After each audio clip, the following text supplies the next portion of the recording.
Hello and welcome to the show.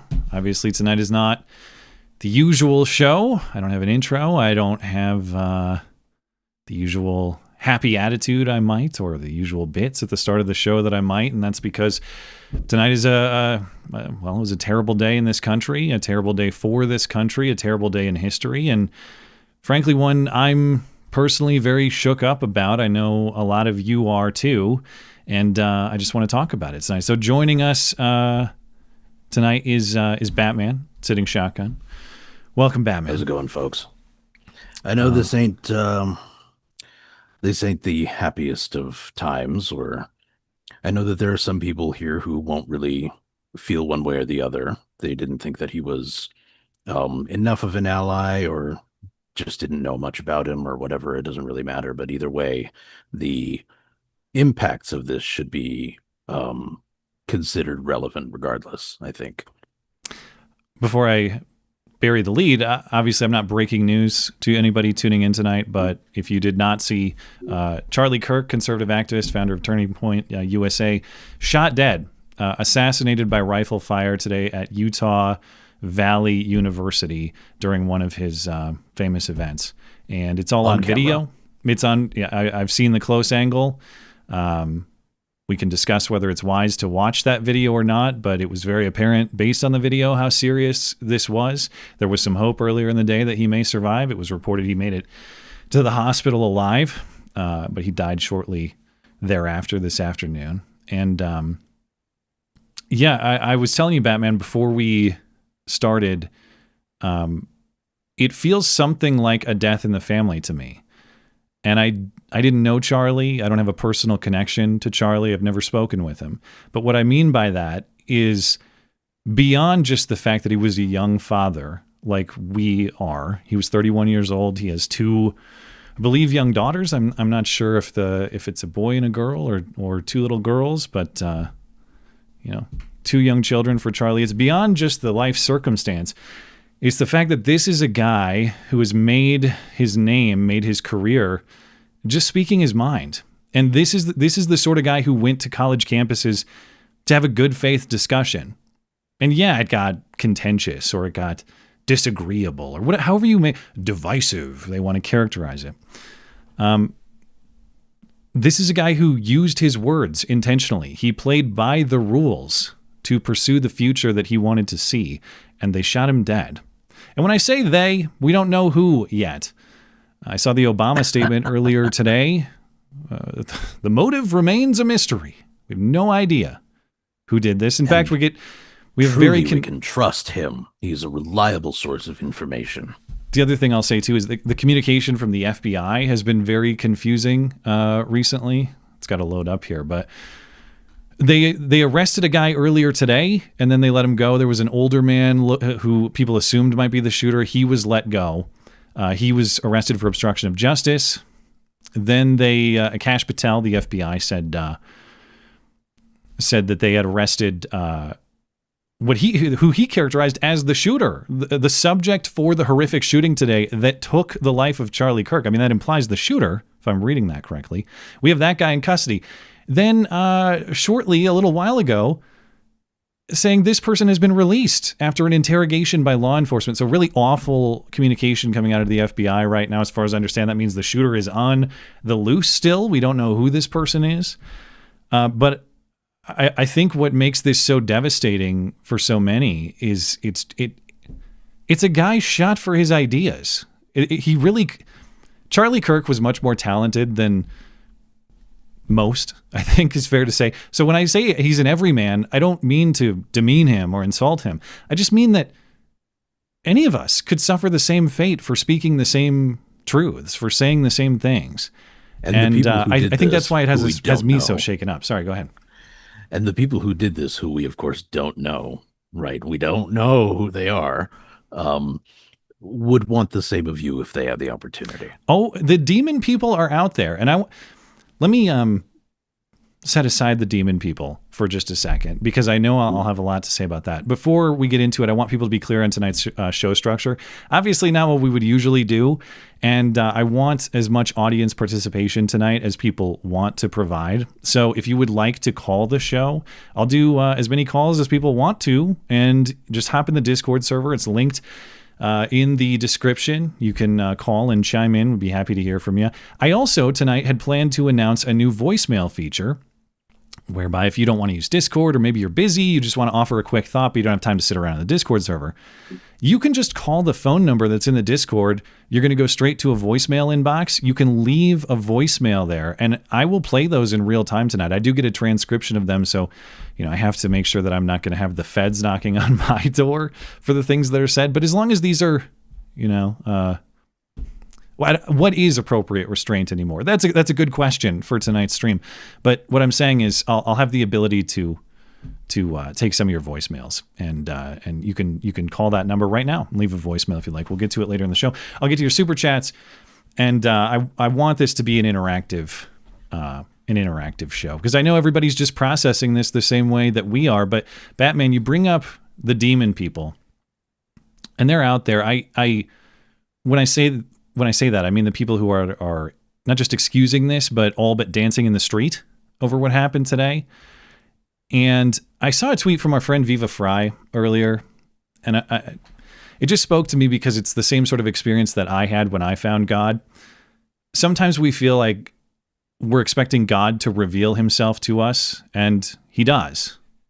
But oftentimes the revelation of God comes through the revelation of evil. And that's how I felt last year at this time when I made my personal decision in my choice to follow Jesus Christ, and my search for God and my effort to build a relationship with God. It was because the demon people had revealed themselves to me. I believe that to this day.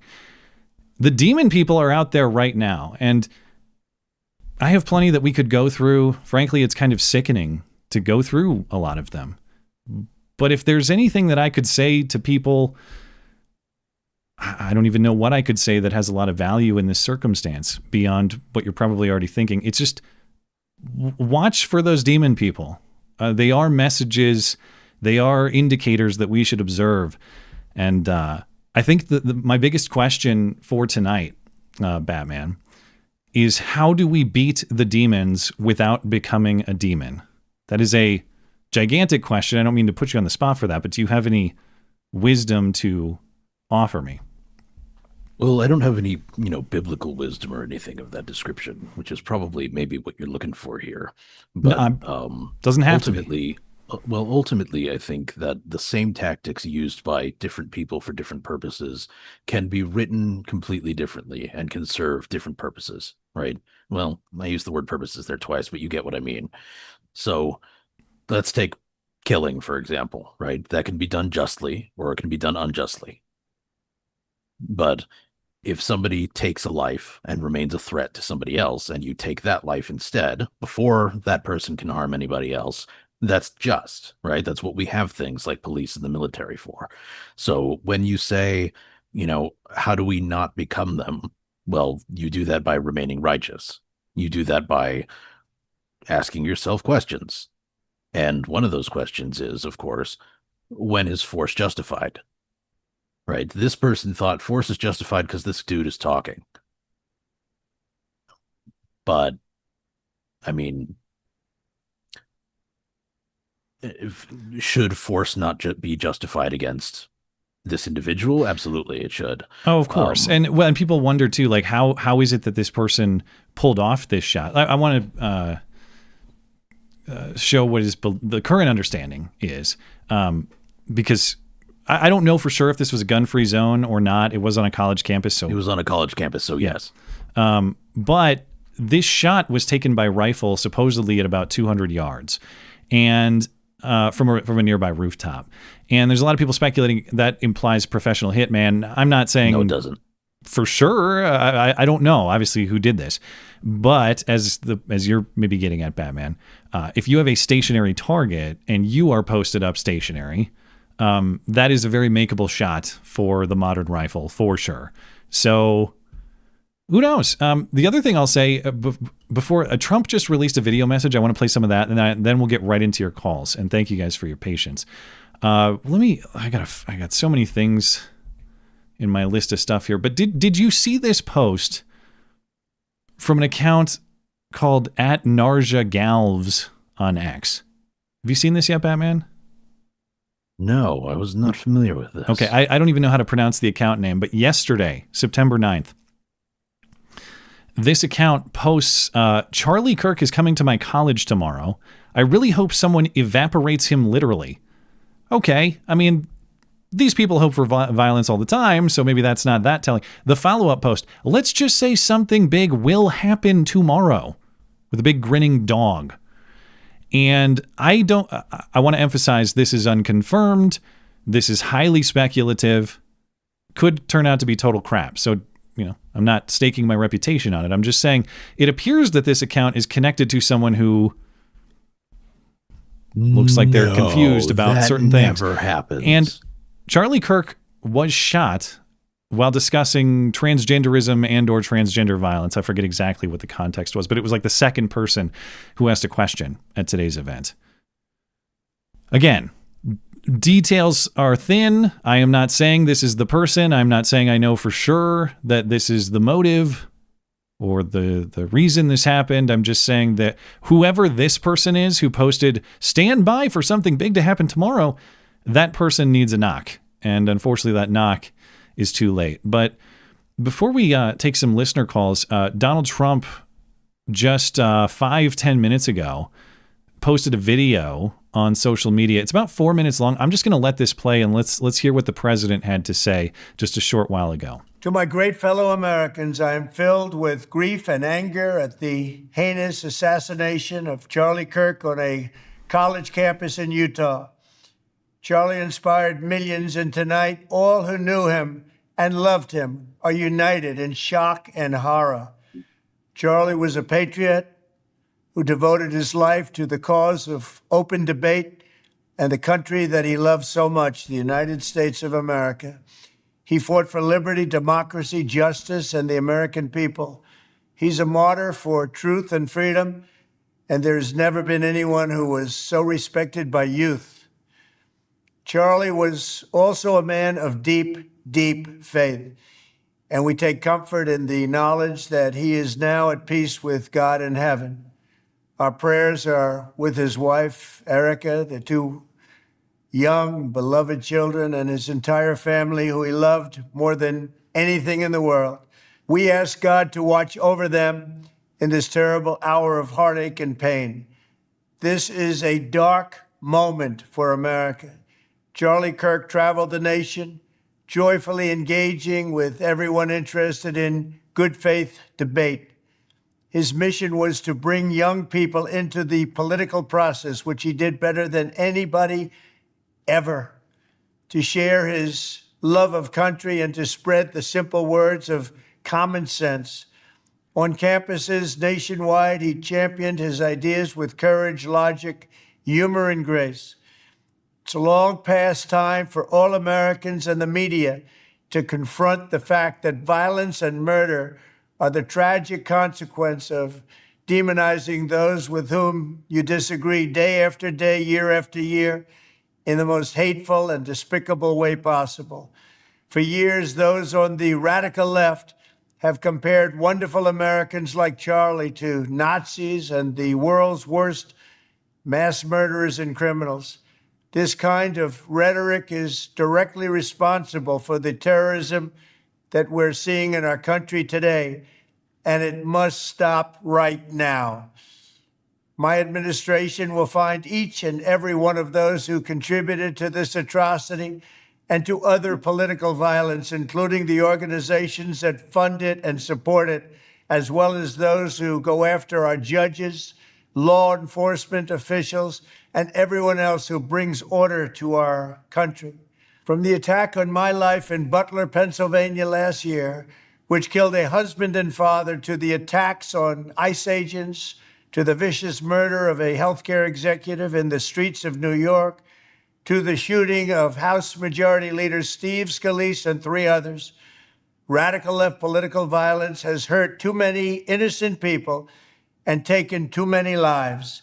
Tonight, I ask all Americans to commit themselves to the American values for which Charlie Kirk lived and died, the values of free speech, citizenship, the rule of law, and the patriotic devotion and love of God. Charlie was the best of America, and the monster who attacked him was attacking our whole country.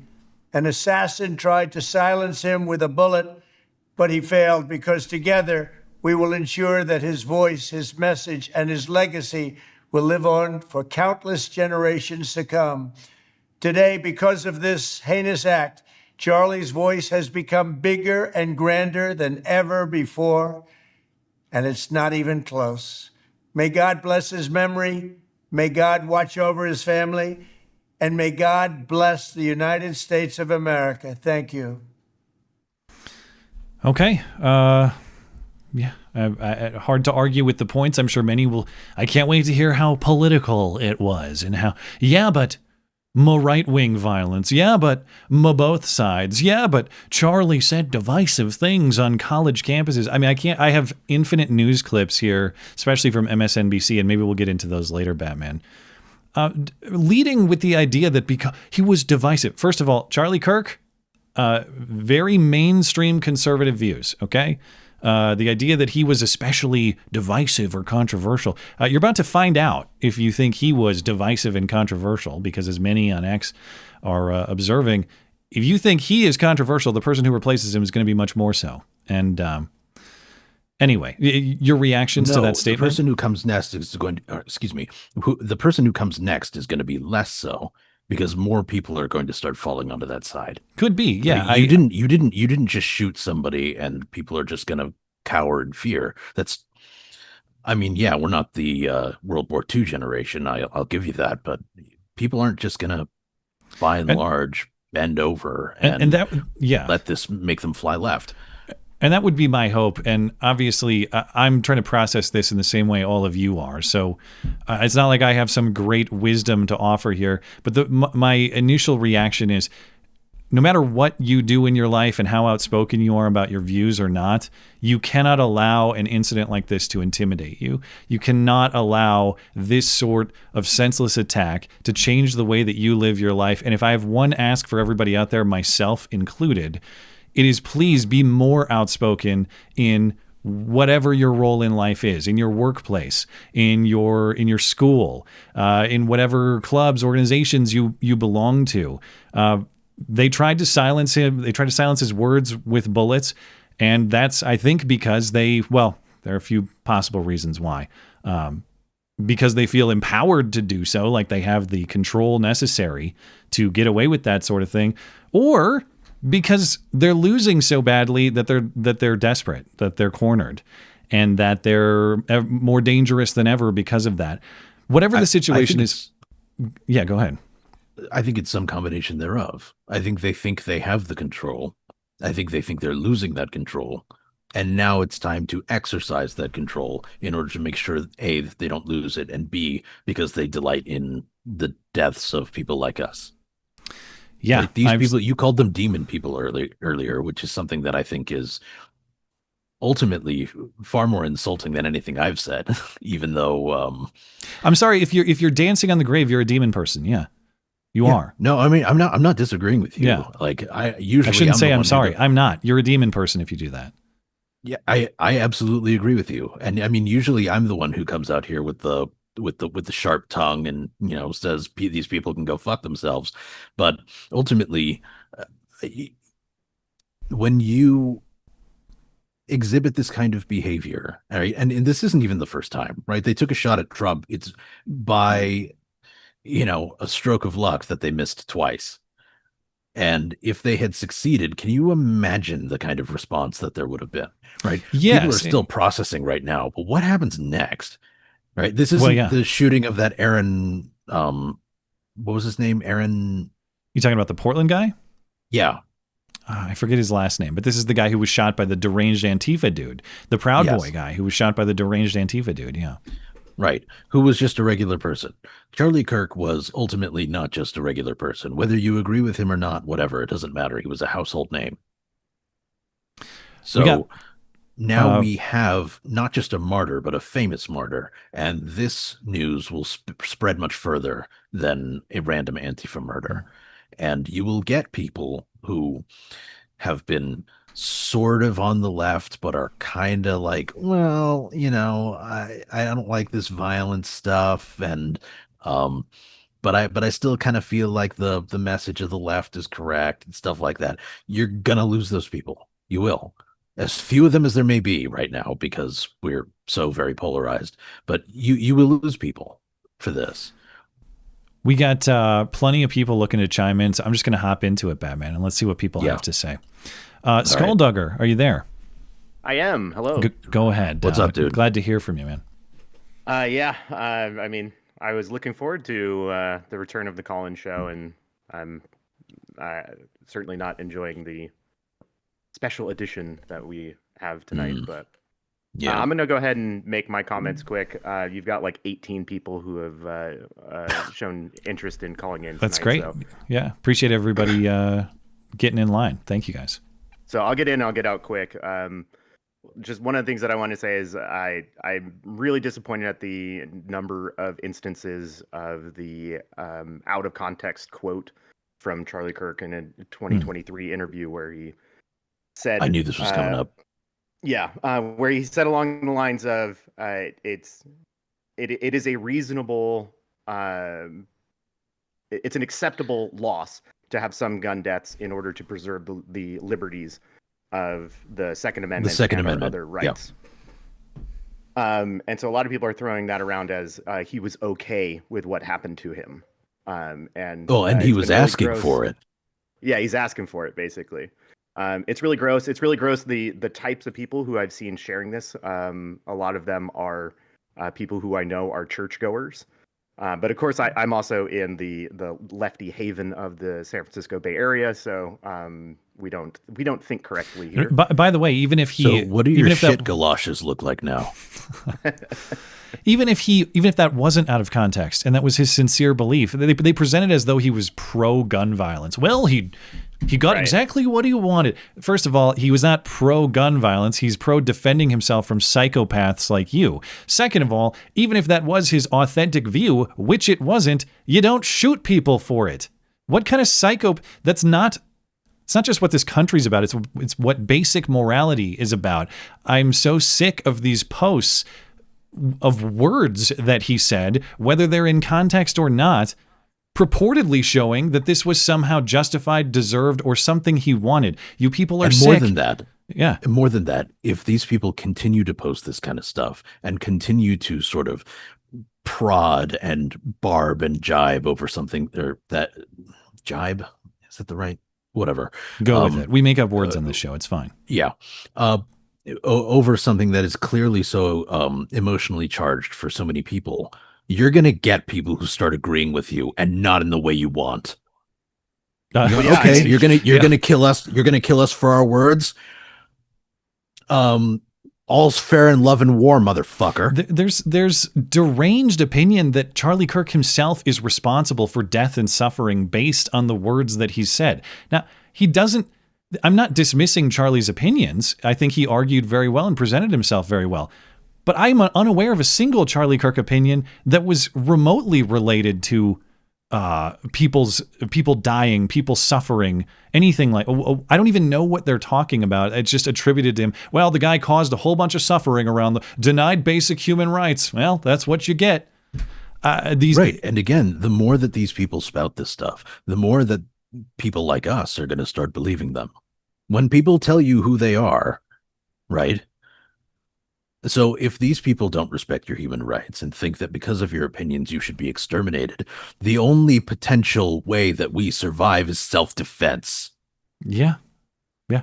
Funny how the people who have been lecturing us about human rights for years and maybe the better part of a decade now, they somehow the most basic human right of the right to life is very conditional. But anyway, Skulldugger, I'll offer you a quick closing thought before you're out of here if you'd like it. Yeah, just real quick.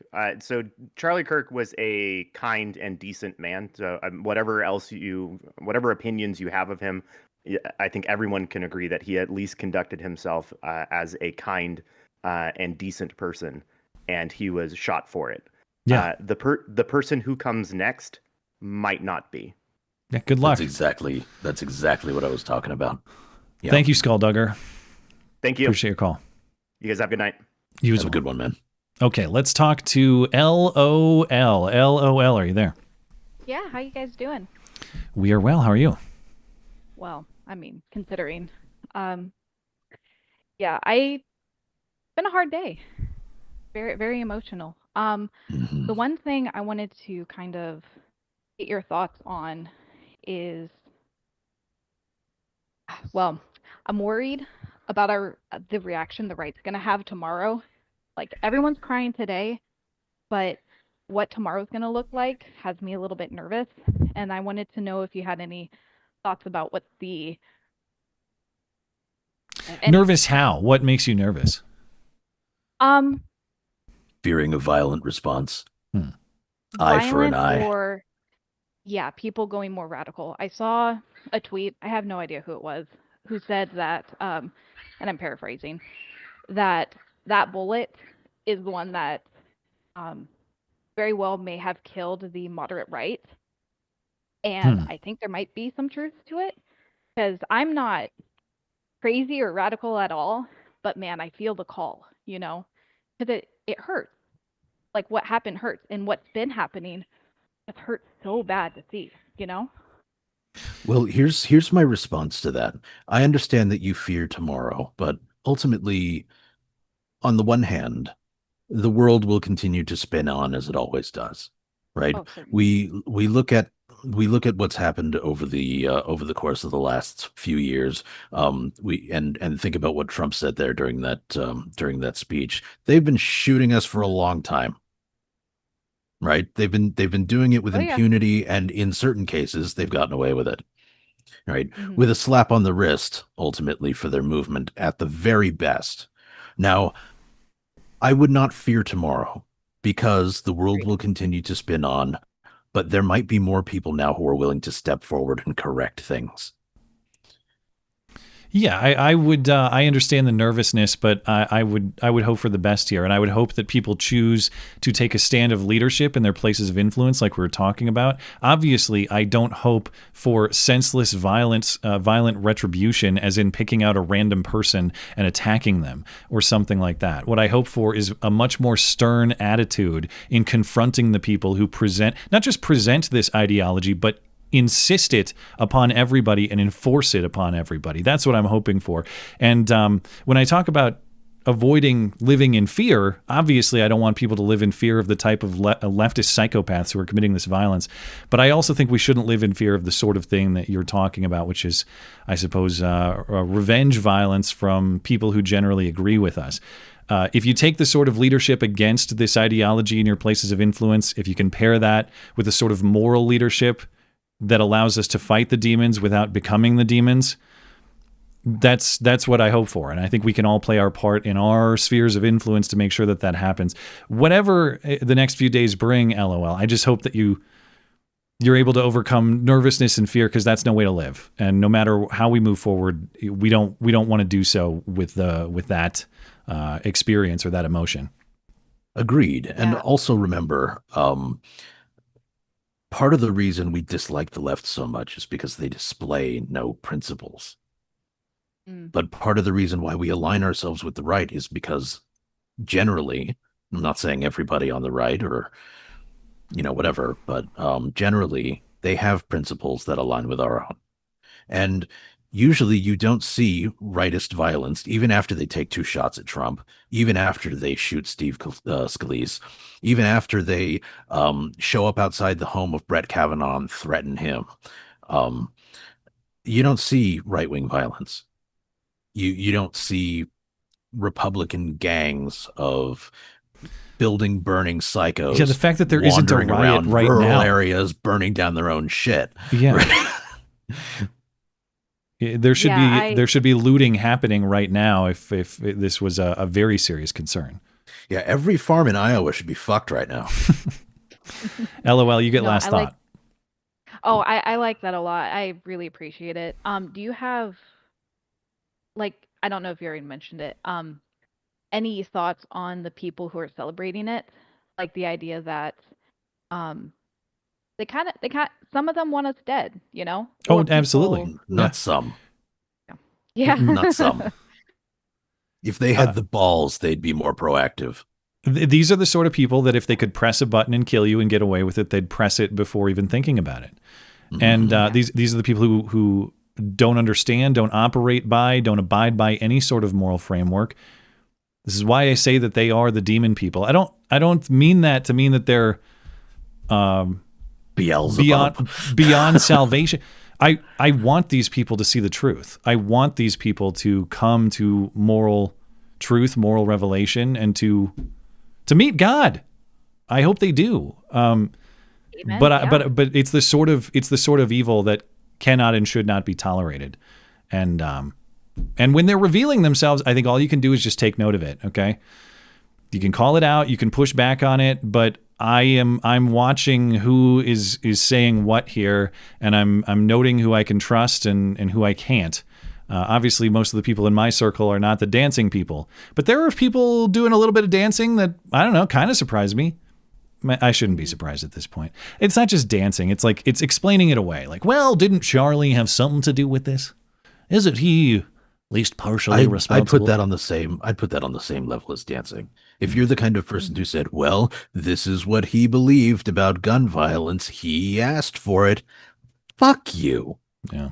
I mean, that's almost worse because it's more subversive. You know what I mean? Yes. LOL. Thank you for the call. Thank you guys. Appreciate it. Have a good one. I think I got a voicemail. I'm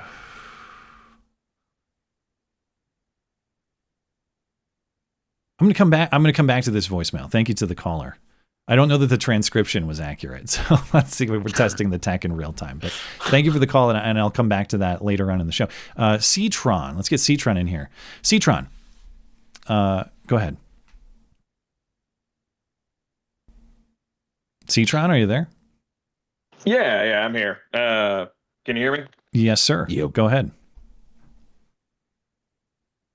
Excellent. I do want to warn you. I'm kind of having to use my phone just like a regular phone, and it was a little weird in the waiting room.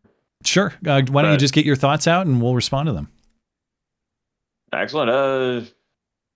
I'm neither condoning or anything like that, but unfortunately, I got the strongest feeling that this is far from the end for assassinations like this. Oh, I agree with you. It's like, I mean, it pretty much kicked off with, Trump. I mean, there was a couple of times before that, like you had in Portland, the guy that got literally interviewed by Vice after he killed a Trump supporter. Well, that's who Batman right. just brought up a moment ago. Yep. Michael Reinell, I think, was the shooter's name. That sounds right. Yeah, and literally after the shooting, he gets interviewed. It's like, yeah, what does that imply? Like, and then you have a decade of using rhetoric that people are Nazis, people are sexist, people are all these, actually horrible things when they're not. Well, yeah, it's I'm always very careful not to. Obviously, I want to maintain free speech principles, and so when people aren't directly calling for violence, I don't want to try to censor that sort of speech.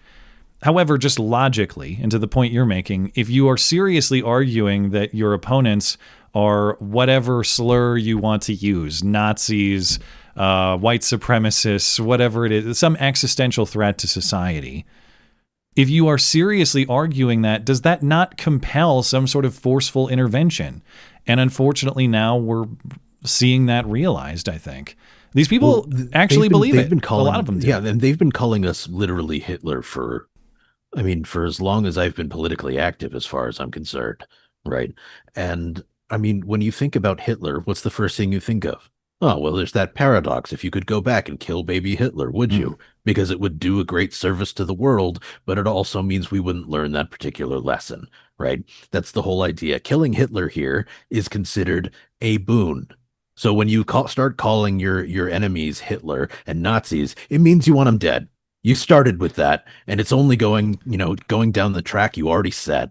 Yeah, it does logically follow. The whole premise of Hitler is that he's a danger so severe that he can't be tolerated in any regard. And they might say, well, I didn't call for death. But that logically follows, though. And this is not me saying, we got to stop that. We have to control that sort of speech by law or something like that. It's holding people to account for the logical end of their reasoning. And I hope those who argue that would make the point that I don't hope that, but do they have the balls to stick with the logic like you're saying, Batman, that, yeah, I think these people are existential threats, so if they're taken out, well, we prevented a whole lot of suffering, didn't we? I think a lot of them believe that.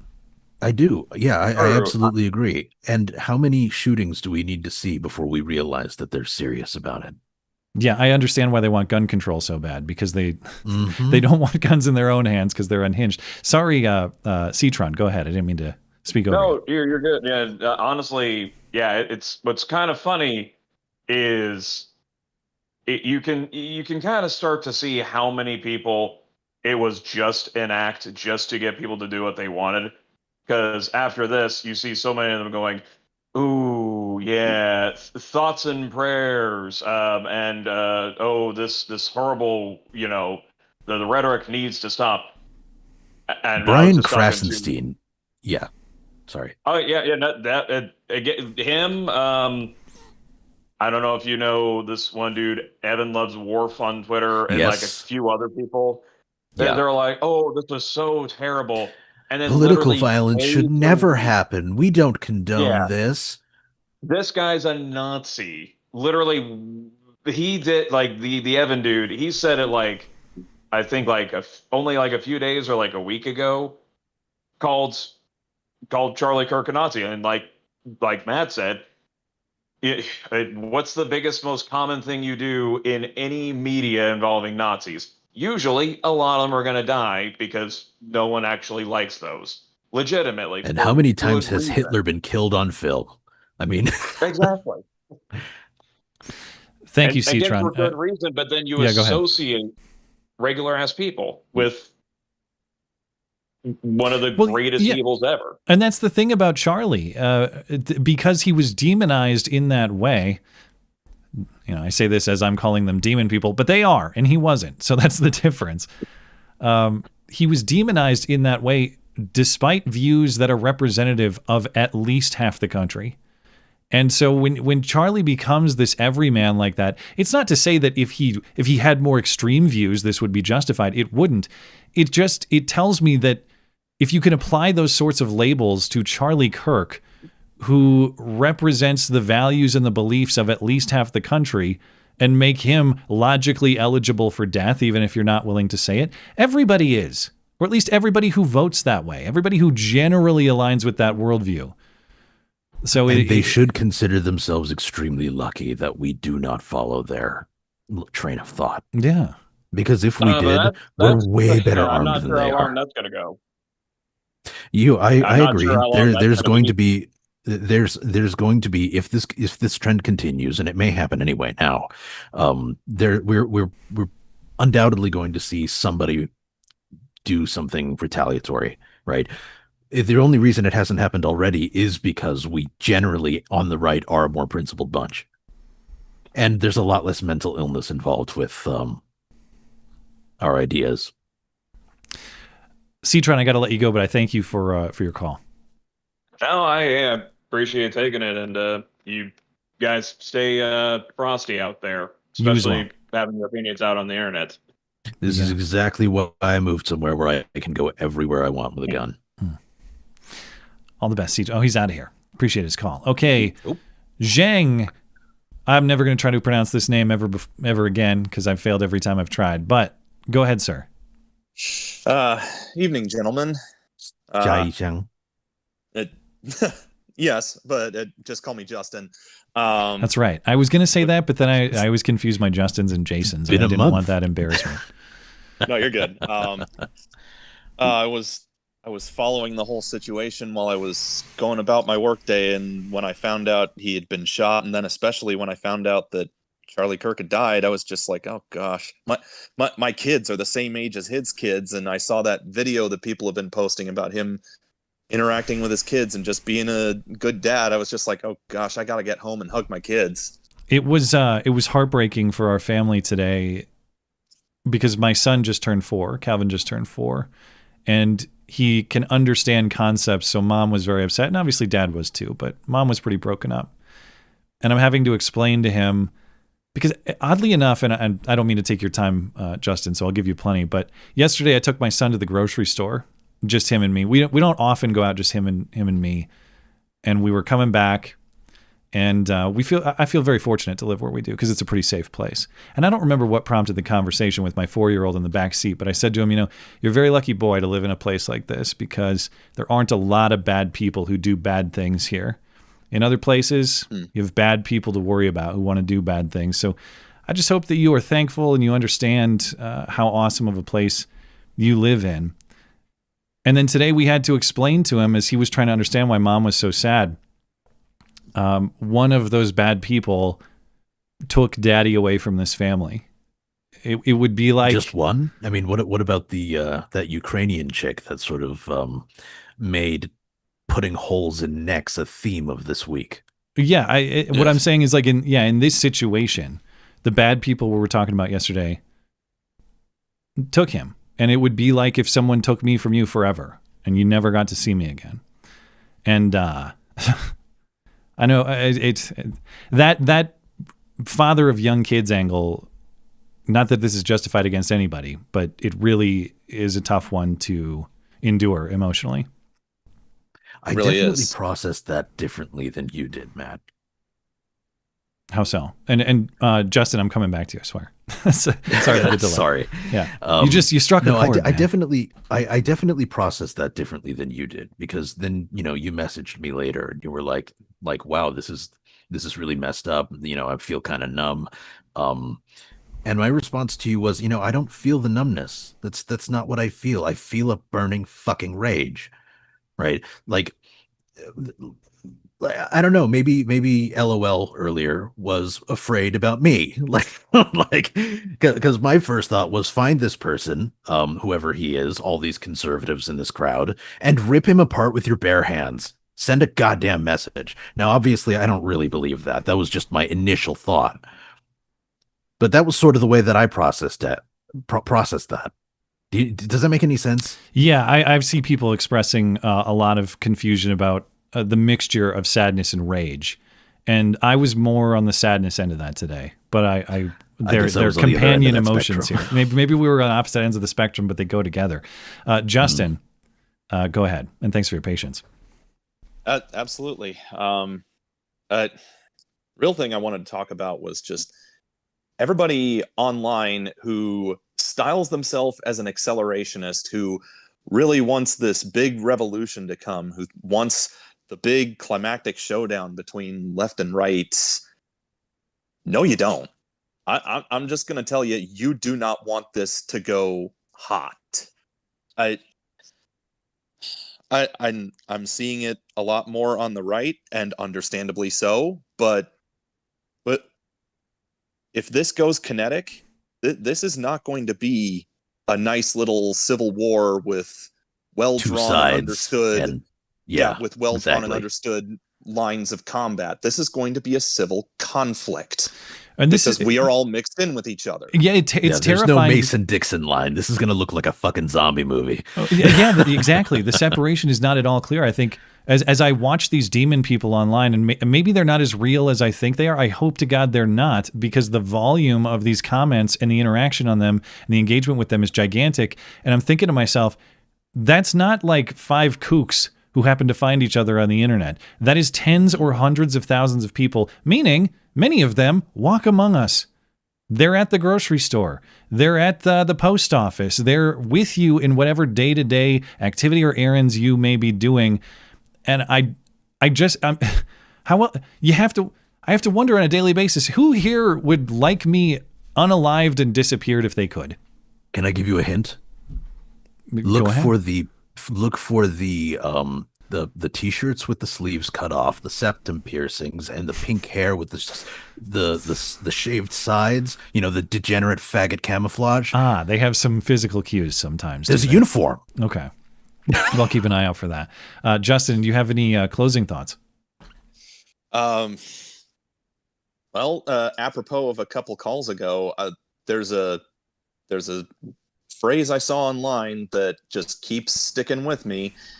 If you tell people fascism is, if I could talk, that would be wonderful. If you tell people that everything they want is fascism, eventually they will decide that fascism is everything they want. Yes. I wonder if that is prophetic. Speaking I saw another one that that reminds me of, if you cut out somebody's tongue, you don't prove him a liar. You just prove that you're afraid of what he has to say. Absolutely. Yeah. Speaking of prophecy, and thank you for the call, Justin. I'm going to let you go, but I appreciate you calling in. Thank you. Have a good night, guys. Take care, man. Is the name Turning Point itself prophetic? Like, that's the theme of tonight's show, of course, is are we at a turning point? And what role will this incident play in not just the politics of the day, but potentially American history? I legitimately think that if we take this and we use this the correct way, we will watch everybody with more than 2 brain cells to rub together refuse to vote Democrat again. Well, I think they already overplayed their hand prior to the 2024 election. I hope and pray that the demon people of the internet are some exaggerated figment and less real than they appear to be, and that the vast majority of decent people will see this for what it is, which is pure evil. This is beyond. There are plenty of moral components to tax policy and the usual political fights that we have. Don't get me wrong. But the sort of stuff that we're talking about now is, should a young father of young children be shot dead because he has what some people perceive to be edgy views and he expressed them publicly? These are moral questions that could not possibly be more clear. And if our country lacks clarity on them, we're going to have a very rough future. But I have to operate on faith that still, for the vast majority of the country, that's a very clear question. And those who are confused about it or have qualifiers on that question are a much smaller minority than they appear to be. I hope so. Cody is up next. Let's talk to Cody. Cody, are you there? Cody? I'm not sure what you were talking about there because you're behind on the stream. Well, yeah, I was talking about just how many people are morally clear on this sort of on this question here, which is, should a guy be shot over his views or not? And I guess I did catch that. Okay, yeah. So I just wonder to what degree the demon people of the internet are real or a figment. But have you ever heard of the term performative stupidity? No, but I could guess what it means. It's the idea that someone is going to pretend to be stupid to make their point, such as saying, "Oh, Charlie Kirk got shot, but he said guns are good," and just being like, "Yeah, that's a really stupid point. What the fuck are you talking about?" Kind of that thing. Yeah, that carpenter said hammers are useful, but so I assume that he supports, a hammer murder, that sort of thing. Then remember, you're always going to get big talkers on the internet. Right? When they can exist behind a wall of anonymity, they're always going to act a little bit crazier. The problem with it, though, is all it takes is one, even if there's 100,000 likes on one of these demon people tweets and 999,999 aren't serious, there's one who is, and it's the one who takes the shot. I agree. Yeah. And again, if we continue to see people take these shots, we find more and more of these 1 out of 100,000 or whatever the number is. You're going to get people who think returning fire is it's becoming more and more acceptable to people. To my understanding, impulse control starts kicking around 85 IQ. Apply that however you wish for recent news stories. Well, yeah. Is this an IQ episode? Is this a hormone induced episode? Is this just a regular old communism induced episode? When Obama says what's the where is it? Let me find it. The Obama statement in my long list of things here. When Obama says we don't yet know what motivated the person who shot Charlie Kirk, I assume that's what he means. Was it racial violence? Was it transgender violence? Or was it just standard communism? That's the unclarity right now. Mm-hmm. Anyway. I did see, though, they had the Wikipedia article of Charlie Kirk having an assassination attempt edited before he was actually pronounced dead. Really? Oh, okay. Well, the assassination attempt was known. I mean, obviously it was attempted before he was pronounced dead because there was a couple hours where there was a lot of conflicting information, but he made it to the hospital alive, reportedly. Right. I don't know how long it took between when it happened to me knowing about it and just Googling Charlie Kirk and seeing Wikipedia article edited 12 minutes ago and thinking, wow, why would you jump on that so quickly? You and I looked at that Wikipedia article at exactly the same time then. Oh, you know exactly what I'm talking about. Where it says he was shot. Yeah. And it's like, oh my God, I just learned about this. He was shot and killed. And then I Googled his name, and first thing that comes up is his Wikipedia article, and it says edited 12 minutes ago. That's funny. Exactly at the same time. Jesus. Yeah, that's funny. Thank you for the call, Cody. I appreciate it. Well, I do have one final thought. All right, if you go don't ahead. mind. Sure. Bad neighbors make good fences. Bad neighbors make good fences. Suppose we got some fences to build. Right? Those are racist, though. Just like walls. Can you build a wall, like, blocking away the fence, though? Because then you have an additional layer of protection. Again, okay. Why don't you just put that? Why don't you just put that statement into Google? Can you build a wall around the fence? Oh no. Well, what? Okay. Bad neighbors make good fences. Oh, what am I quoting here? Did you get me? Have I become part of the Nazi club? Was this like Mein Kampf or something? No, I actually don't see. I don't see what the quote is attributed to. Oh, a good fences make good neighbors is what I see. No, this is. Are you talking about? Reference Are you talking about making fences out of your neighbors? Is it something literal like that? Yes. Okay. I see what you're saying. I've seen the movie 300. I know what you're talking about. Okay, I see. All right. Well, thank you for the call, man. Appreciate it.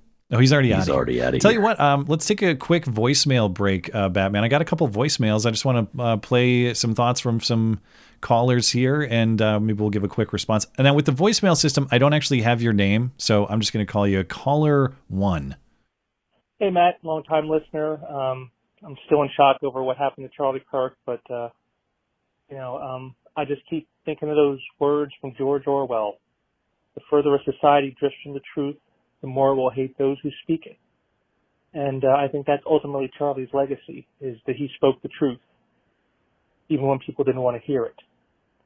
And I hope that that continues on. I hope that others will pick up the baton and move forward with it, because, we need the truth speakers. They may not be as charming and as charismatic as Charlie was, but we need them. And I hope we still have them. Thanks. Well, thanks for the call. And I certainly hope his legacy is carried on. The big question, who's going to do it? Not just from a talent level, but like, are people going to go to college campuses to do what he was doing from a safety perspective? Not that I have the talent to work a room in the way that he did, but if someone called me and said, "Hey, Matt, you want to go to a college campus and talk to college kids?" I have to think about my family now. And the answer is probably no. Do you disagree? I know I just talked about like not living in fear, but I don't know. What do you think, Batman? Is someone going to fill this role? And then, yeah. This is going to sound like a cop-out, but I think if I were a better public speaker, I would still say yes. Okay. But unfortunately, I don't have the eloquence that somebody like Charlie did, or even somebody like you do. Like, I trip over my words all the time, and all that. So I'm not good at getting the message out. I'm not the right tool. I'll tell you, but talking somebody to a should be. computer screen is a lot different than talking to real people with real eyes on you, though. That I is true. fold in that situation. That's tough, and I respect people who have the talent to do it. That's true.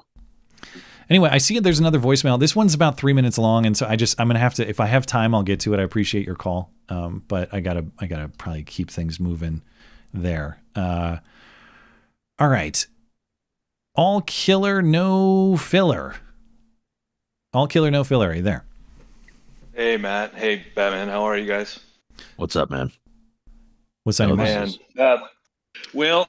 Matt, you actually just addressed my first question, and that was how I see so many parallels with you and Charlie Kirk. You're not far off in age, same amount of children, age of children aren't far off and whatnot. And I can't help but think, with how many eyes and ears you gather, maybe not as much as Turning Point, obviously, but you, in essence, are in theory a target as well. So yeah, that must be must hit home for you, or close to home for you. Yeah, I mean, all it takes is one. Obviously, I appreciate the compliments, and you're right that I'm not anything close to Charlie's level in terms of audience or influence. However, in terms of danger, he has potentially more kooks, but all it takes is one kook. And exactly. if whether you are in the public eye or you're just outspoken at work or however you make your opinions known, that one kook could strike any of us. And it's another lesson here. Everybody should be thinking about their personal safety plan. I don't have to talk about the importance of being trained with firearms. We talk about it all the time. But one lesson I took away today too was, holy crap, do I need more first aid training? And I'm not saying that it was inadequate with Charlie today, because based on what I saw in the video, I don't know that there's a doctor in the world who could have saved him. It looked fake, but it was real. No. But what I am saying is, maybe if that missed a little bit, or maybe if it was a little less severe, could I be the sort of guy who could jump in and help someone who has a serious injury? Right now, I can tell you I can't. My training is not good enough. I need to know there's training to make holes and there's training to plug holes, as they say, or to fix them. And we all need to have knowledge of how to respond to such a situation if it presents itself to us, rather than just panicking. So that's one thing that I'm thinking about is how, what do I do for that, developing that skill set? Yeah, Okay, and so- I think somebody who has the training to both make and plug holes is a powerful person indeed. Yeah. Right. Are you familiar with Kentucky ballistics at all? He does. I've gun videos on YouTube, but isn't he the one that had the gun blow up? Yes. Yeah. So he had a single shot 50 caliber rifle blow up on him. Yeah. Through the end cap of the rifle back into his face, broke his face. Threw shrapnel into his jugular, all this kind of stuff. They were digging stuff out of like his abdomen. Like, this was so bad. I mean, stuff that went in here, they dug out of his stomach, like that kind of stuff. I didn't realize the injury was that severe. I remember the video. Oh, he nearly died. Yeah. And the doctors told him that if he did not have the wherewithal, both the presence of mind and the knowledge, to stick his thumb in the hole in his neck and plug his own carotid artery, he would have died. Wow. So that's a dude who had both skills, right? He makes gun content, so we know he's a great shot. And had both the knowledge and the preparedness to save his own life while somebody drove him to the hospital. He would not be here today, but he is here because he had that capability. Closing thoughts from you, all killer? He's a huge dude and had lots of blood to lose. Yeah, apparently so. Closing thoughts from you, all killer? Yeah, one last thing. I already saw there's talk that there could have been someone that was planning on doing this, may have been in the LGBTQIA++ community. Yeah, I've seen the post. Have you heard any sort of additional, I don't know. Yeah, not that I'm asking you for rock solid confirmation, but what do you know about it? I saw another influencer release a video with the X posts and whatnot, and they didn't release the name yet because obviously it was just speculation at that time. But to expand on that, if it were another LGBT shooter, I've seen some other conservatives voice for some gun control and what I consider red flag laws for that community. What are your thoughts on that? In the interest of time, I'm going to refer you to Sunday's stream because Joshy and I went through that a little bit. So, long story short, I believe that it is a mental illness sufficient to restrict firearm access? Because Trump is talking about doing it. Yeah, I do. Do I think that it should be done by presidential declaration? No. But I don't. If we believe there is a group of people generally that are too crazy to have guns, I don't see how this or the transgenderism does not qualify. But I think if we brought back asylums, a lot of this shit would go away. The process matters in how that's determined. Obviously, I don't just want a presidential declaration of you're crazy, so screw you. But these people are crazy, and that should be evaluated through the proper process. All right. Anyway, thank you. Yeah, thank you for the call. Yes, sir. Okay, we are just past the top of the hour. You know, I've left the super chatters hanging for a little bit, so let's take a few super chats, Batman. We will get back to your calls. Now, I still have plenty of people wanting to call, so Batman and callers, I think maybe we should just kind of move into a quicker format, because I appreciate everybody hanging out tonight, and I want to get to everybody who wants to chime in. But I'll probably have to move it a little quicker to ensure that that's possible. So I will get to those callers momentarily. Let's check in with our super chatters briefly before we do. Captain Norway, I don't really have anything to add except our country, your country, he's in Norway obviously, as well as mine, needs prayer and hard work from God-fearing men and women, because demons are real and they don't give up easily. Pray for Charlie's wife and 2 kids. God bless. Well, thank you for that. God bless you. And I agree. I'm so tired of the mockery of thoughts and prayers. Oh, thoughts and prayers. Yeah, those are actually important though, you know. I know that you think you can just magically delete guns from the world and this will go away. You can't. Thoughts and prayers do matter, and I'm tired of thoughts and prayers being smeared. You know what thoughts and prayers are? They're recognition of moral truth. They're recognition of God. They're recognition that there's been some sort of terrible act committed, and they're a hope for healing. They're a hope for the restoration of the moral truth and the moral order of the world. So it's cool that you think thoughts and prayers don't mean anything. They actually matter more than ever because our country is so far astray from what they represent. Just my thoughts on thoughts and prayers. That, and actually you bring up an interesting point. These people think that praying to God is such a ridiculous notion, and then will also tell you, well, if we just ban the guns, which one's really more fanciful? Yes, thank you.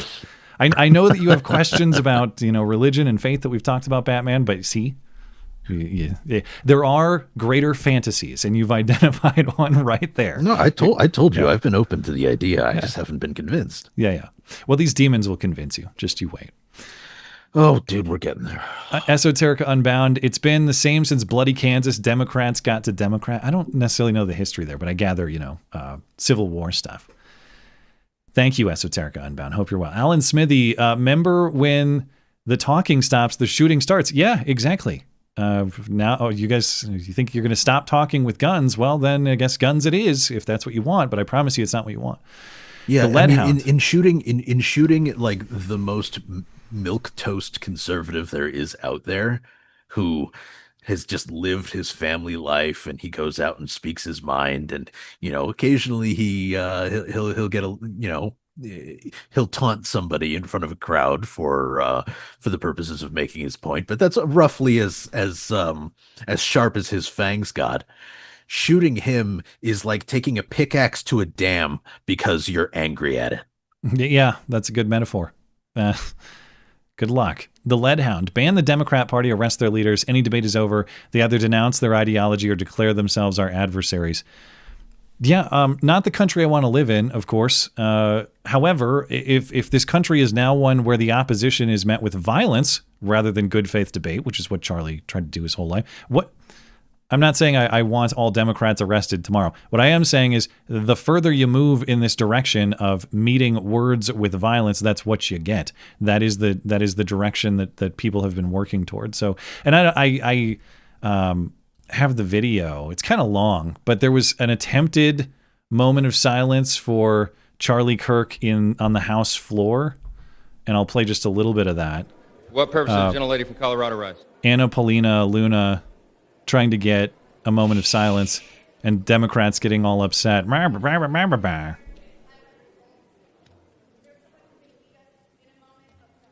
She's asking for a moment of silence for Charlie Kirk earlier today when the news had broken.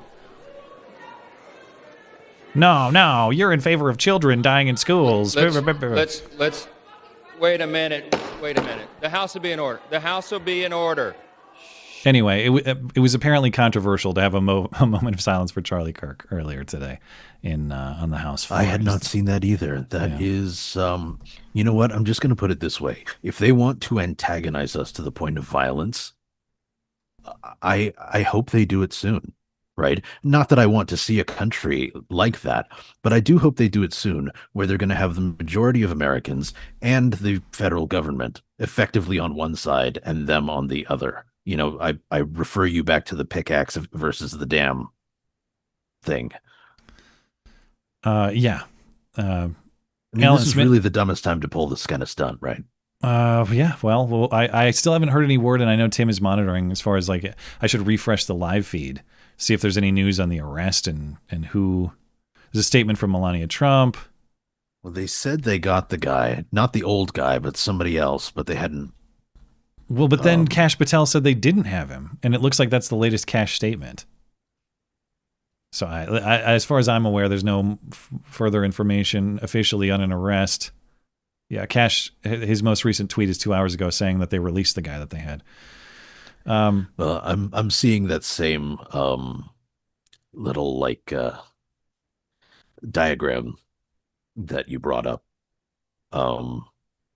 And I'm seeing people say, oh, this is a pro hit because somebody knew how to climb a roof and shoot from 200 yards. I mean, I was a college student with a shitty World War II era rifle with iron sights, and I could shoot a plate from 300. So, like, that's not... I don't think that's a... I don't think that's a good assessment. I don't think we know enough yet. Yeah. Again, if you watch... Not that this is the most easy thing ever for someone who isn't firearms proficient, but for someone who has a basic level of firearms proficiency, a rifle shot when you are stabilized and your target is stationary and your rifle is properly zeroed is not extremely difficult. Yeah.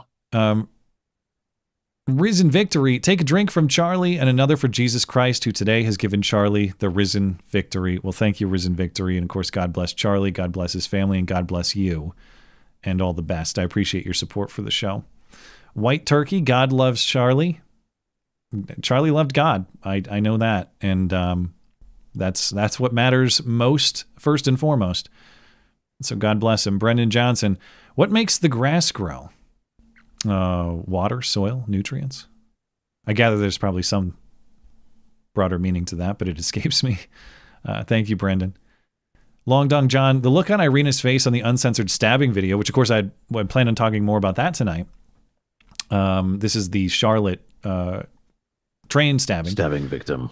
Yeah, that changes a man. I don't have a daughter, so imagine watching it as a parent of one. Yeah, and that's going on too. You know, don't talk about that guy, Van Jones. You know, Charlie Kirk was talking about that guy, and Van Jones and Abby Phillip on CNN just went off on Charlie Kirk on Monday. Some of the clips I was planning to play tonight, and calling him some kind of race baiter, or, you know, implicitly like he's some kind of, they didn't call him a white supremacist as far as I'm aware, but, you know, making Charlie out to be the racist because he's talking about that. So when do they get investigated for their role in this? Well, I mean, they've been using the process as punishment for fucking years. Yeah, let's return the favor.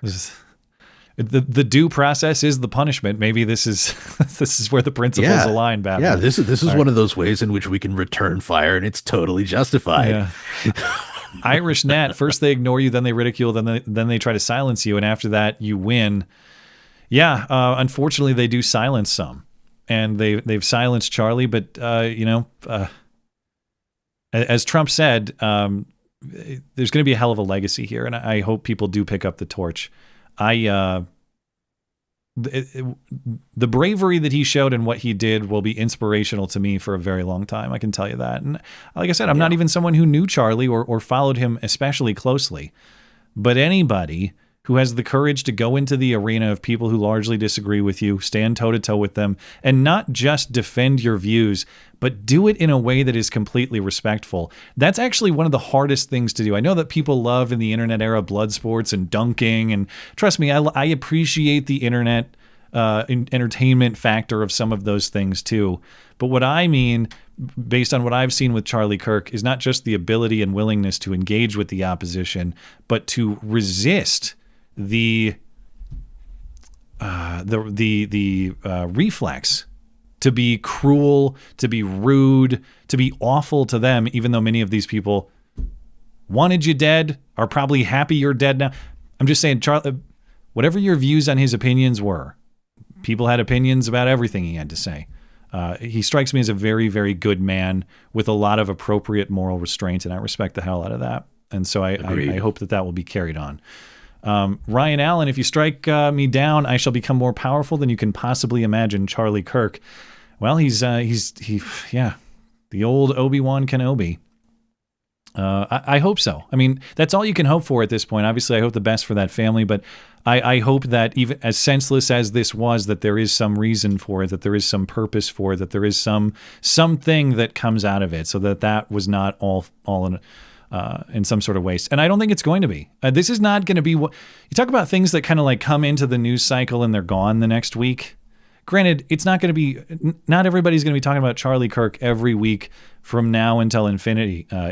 But this is not going to be one of those like, oh, hey, remember when that happened thing? Yeah. It's not going to be that. This is going to be something that people carry with them for a long time.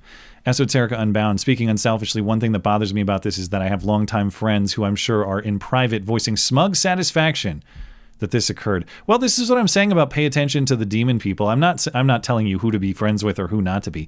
I'm just, again, I'm evaluating based on some of these things who I trust. Who can I really trust when it's dead serious? Yeah, I mean, I'm kind of like, if you know that there are people who look at this guy get shot on stage in front of people, in such a way where his family will be able to see the horrors of it, and you think they're silently voicing satisfaction, as you put it. How are these people your friends? I don't understand how you can look at somebody who is that fucking evil and go, well, I guess we'll get beers next week. And I think he's speculating too. He doesn't know that they're doing this. He thinks maybe. And oh, okay, yeah. I was under the impression it was phrased in such a way that was like, I know there are people in my life who are like, well, he says yay. He's sure they are, but that's, it's still speculation. Yeah. But I mean, your point stands. If there are people who engage in that sort of celebration or that sort of glee, why are they in your life? I'm not asking that rhetorically, like this is me telling you how to run. It's just every relationship in your life to think about should have a purpose and a value. And if it's contrary to that sort of moral truth, it needs to be evaluated. Yeah. Yeah. Thank you, Esoterica Unbound. Now, over on Rumble, Spirit of Lexington, I see several from you, so I'm going to come back to you later in the show. I appreciate your support for the show. We'll get through all of those. AP Living for God 07, Super Chatter AP here. I had some funny stuff to share tonight. I don't know what to say now, other than thank you for all you do and God bless, especially to Charlie Kirk's wife and kids. Well, thank you for supporting the show and for chiming in, and of course, God bless you and God bless Charlie and his family. And Laughing Boy, people need to remember that without religion, I have no reason to be nice or a reason to not give them their just desserts as I see fit. Thoughts and prayers are better than my wrath. That's another point on thoughts and prayers. They're delightfully merciful. That's good. You should appreciate that. Yeah. Anyway. Yeah. Thank you, Laughing Boy. All right, let's get back into some calls here. And like I said, I'm probably just going to have to move along a little bit more quickly, guys, just because so many people want to chime in, and I don't want anybody to hang out for a super long time and not get to participate. So, Egrin, go ahead, and I'm going to have to kind of do lightning round format where I have to get through a little bit quicker. So, what do you got? So this assassin basically took away an opportunity of a great debate between Charlie Kirk and Nick Fuentes. Was that going to happen? Was it already scheduled? I would say it could have increased later on if possible, especially into the midterms. I don't think that was ever going to happen. I would say that would have happened. Actually, I'm almost betting on that. And then you have Tim is keeping an eye on Twitter. And speaking of Twitter, you have Rabbi Shmuley talking about Israel rather than just keeping focus on Charlie Kirk. So it's like, I mean, gotta keep focusing on Israel for some reason instead of focusing on our own issues. Well, and Charlie Kirk was controversial in many right-wing circles for his consistent support for Israel. That's why he had a lot of hate on the right, but...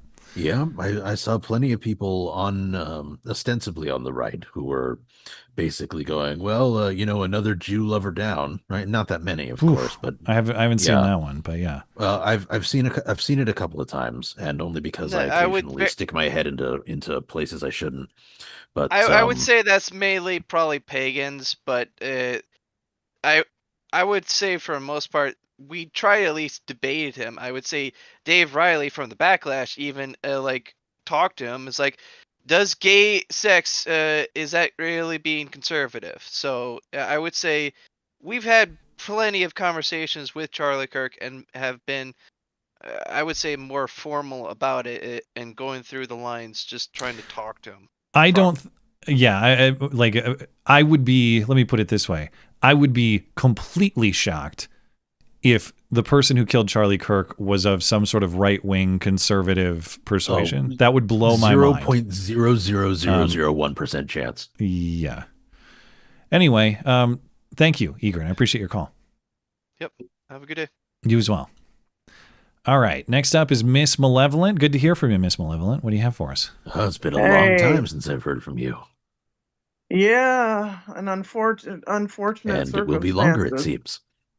Oh, you can't hear her or what? No, I cannot. What happened? You can hear me, Matt? I can hear you, but can you hear Batman? No? I can hear him. I know why. Some of the people from early calls I had muted. Oh, there we go. So you guys should have a connection now. Can you hear me now?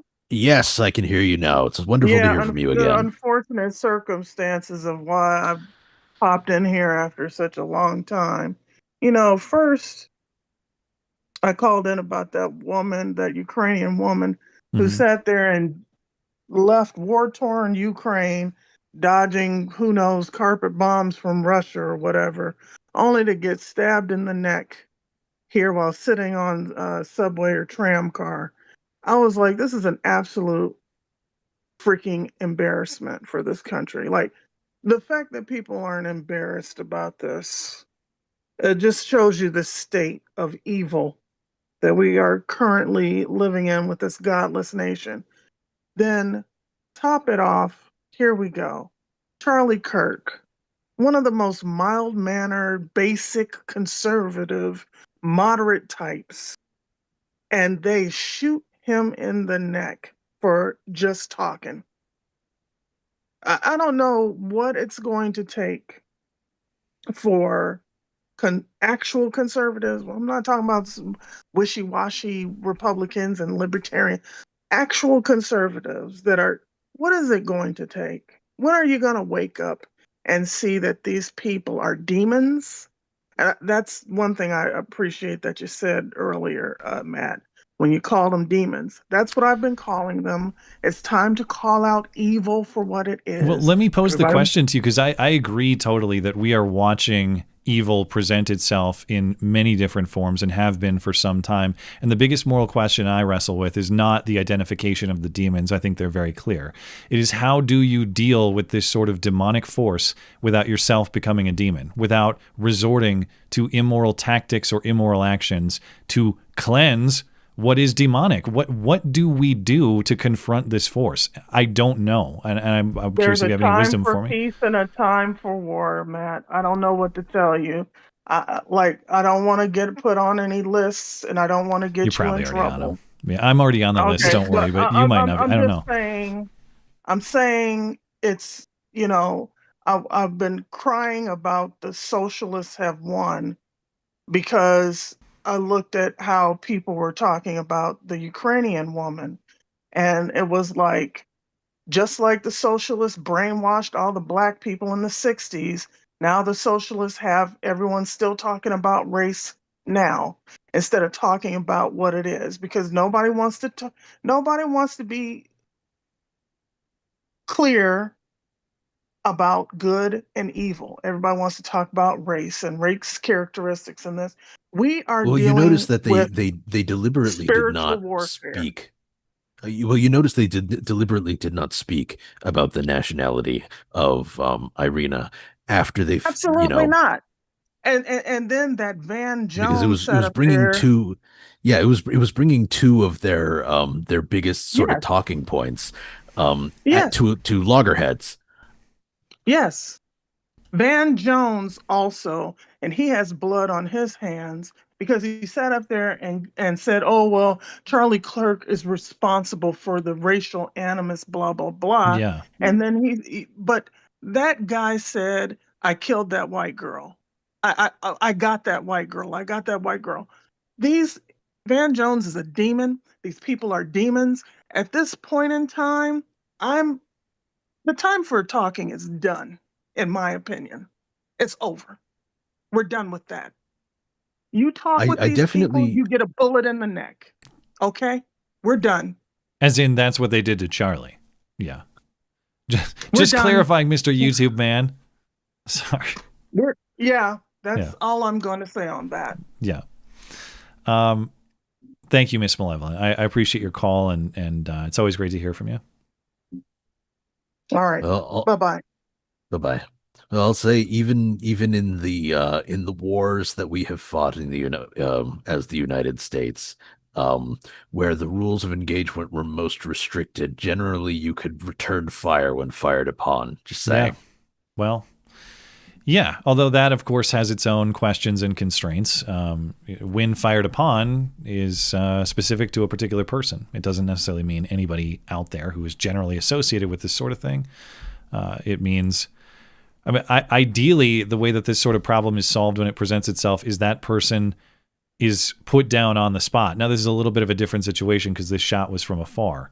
But of course, I want a country where any would-be assassin against anybody, not just people who I consider ideological allies of mine, but anybody who wants to show up in a public place and start shooting should be put down on the spot, and they should fear being put down on the spot if they were to try it. That's why they always go to schools. Well, but this situation so that they won't be. Was kind of a unique venue in that it was this amphitheater type setup with rooftops far away. Like there were, I mean, I don't know the first thing about establishing secure perimeters. I'm not here to tell you they did a bad job or something. I don't know. I have no idea. I'm just saying that there was unique opportunity at this particular venue with this particular setup, and maybe that should be a consideration. The venue had security. I doubt that venue security was accounting for somebody who would, be using movies as an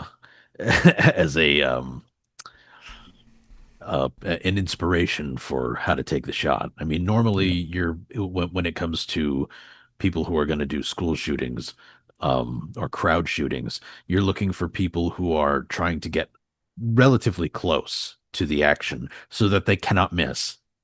Right? Or they have the least chance of missing. Every school shooter, for example, goes into the school, traps people in the classrooms, and then starts blasting. Except for the last one, that tranny in Minneapolis shot from outside. Yeah, that's true. That's true.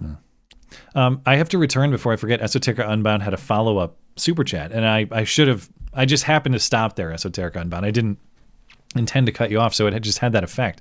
But he said there was a follow-up. He had said, I have no doubt that friends or associates of mine are engaging in this sort of at least private celebration that is demon people activity. He followed up with that and said, now I must ponder whether they are simply uninformed, mistaken, or actual monsters. Well, I think to ponder that accurately, you have to know, are they doing that? Do they do those things or not? You have to talk to them, or you have to have evidence that they are in fact doing it.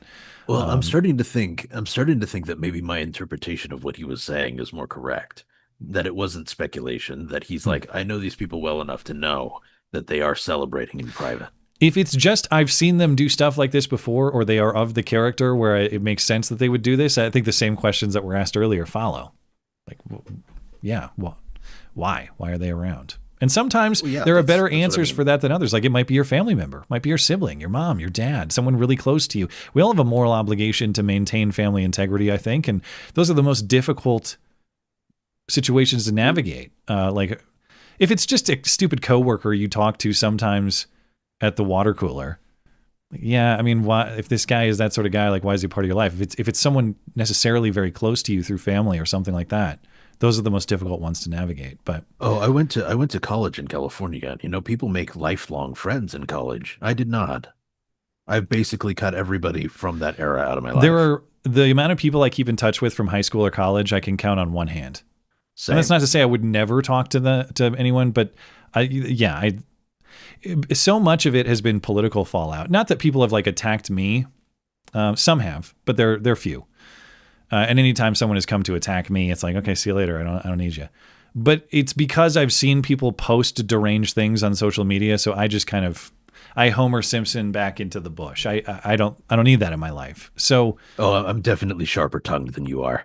Yeah. I will engage in those things. I've had a few engagements, not for a long time, but mostly when I see it, I just go, okay, that's you telling me that I am morally suspect, that I am unlikely to provide value in your life. I might even present danger or something like that. You know, so I don't call people out in that way if they're not coming to me directly, even though maybe I should, per my prior discussion about leadership and pushing back against this sort of stuff. I mostly just excuse myself from it. That's how I've operated in the past. Maybe, and I say that like personally. Obviously, I haven't excused myself from it in the context of talking on the internet, but I'm talking about friendships I maintain. Those are freeze. I just froze there for a second. Oh, okay. I think stream's good. So as long as your connection's good. All right. Okay. Let me get back into the calls. And Esoteric Unbound, thank you for that. Sorry we missed the second part of your chat. Baseball American, go ahead. Mr. Baseball, are you there? I am. Yeah, it's I guess your resident theologian. Although, first time I've called you. I think the last time you heard from me was we were discussing the Glenn Greenwald sex tape and the moral depravity of our country. Oh, well, okay. So I thought you were going to be one of the people that is going to try to tell me that I'm wrong about the purpose of marriage. Maybe not. No, I'm just kidding. And obviously we have more important things to discuss. So what's on your mind? Well, a couple things. I mean, as a father, I took this really hard, seeing that his kids are going to grow up without a dad. So it's been a pretty emotional day for me, but I wanted to share a Bible verse, if that's okay with you. Of course. I think we're definitely living through a time right now, this, modern civil war. It's more of a spiritual war than I think people want to acknowledge. And this has been prophesied throughout history. I mean, these things tend to repeat, they tend to echo, and they said these things a long time ago and people want to turn away from them. And I think that's wrong to do. So, I mean, I'll read it. I'll try to be quick. Sure. Romans 1:21. For although they knew God, they neither glorified him as God nor gave thanks to him. Instead, their thinking became futile and their foolish hearts were darkened. Although they claimed to be wise, they became fools and exchanged the glory of the immortal God for images they made to look like a mortal human being in birds and animals and reptiles. And therefore God gave them over in the sinful desires of their hearts to sexual impurity for the degrading of their bodies with one another. They exchanged the truth about God for a lie and worshipped and served and created things rather than the Creator. And because of this, God gave them over to their shameful desires. Even in their women exchanged natural sexual relations for unnatural ones. And in the same way, the men also abandoned natural relations with women and were inflamed with lust for one another. Furthermore, just as they did not think it worthwhile to retain the knowledge of God, so also God gave them over to a depraved mind so that they ought not do what need be done. And they become filled with every kind of wickedness, evil, greed, and depravity. And they are full of envy, murder, strife, deceit, and malice. They are gossipers, slanderers, God-haters, insolent, arrogant, and boastful. They invent ways of doing evil, and they disobey order. They have no understanding, no fidelity, no love, and no mercy. And although they know God's righteous decree that those who do such things deserve death, they not only continue to do these very things, but also approve of those who practice them. And with that, I just ask everybody to pray, to ask God for his guidance. And if you haven't asked God into your heart at this point, I mean, for me, having known God so long, it's hard for me to understand not, seeking God in a time like this, but, please do. Yeah, thank you for that call. Thank you for your call to the show and for that call to embrace God. I appreciate it. And of course, the scripture is unfortunately insightful.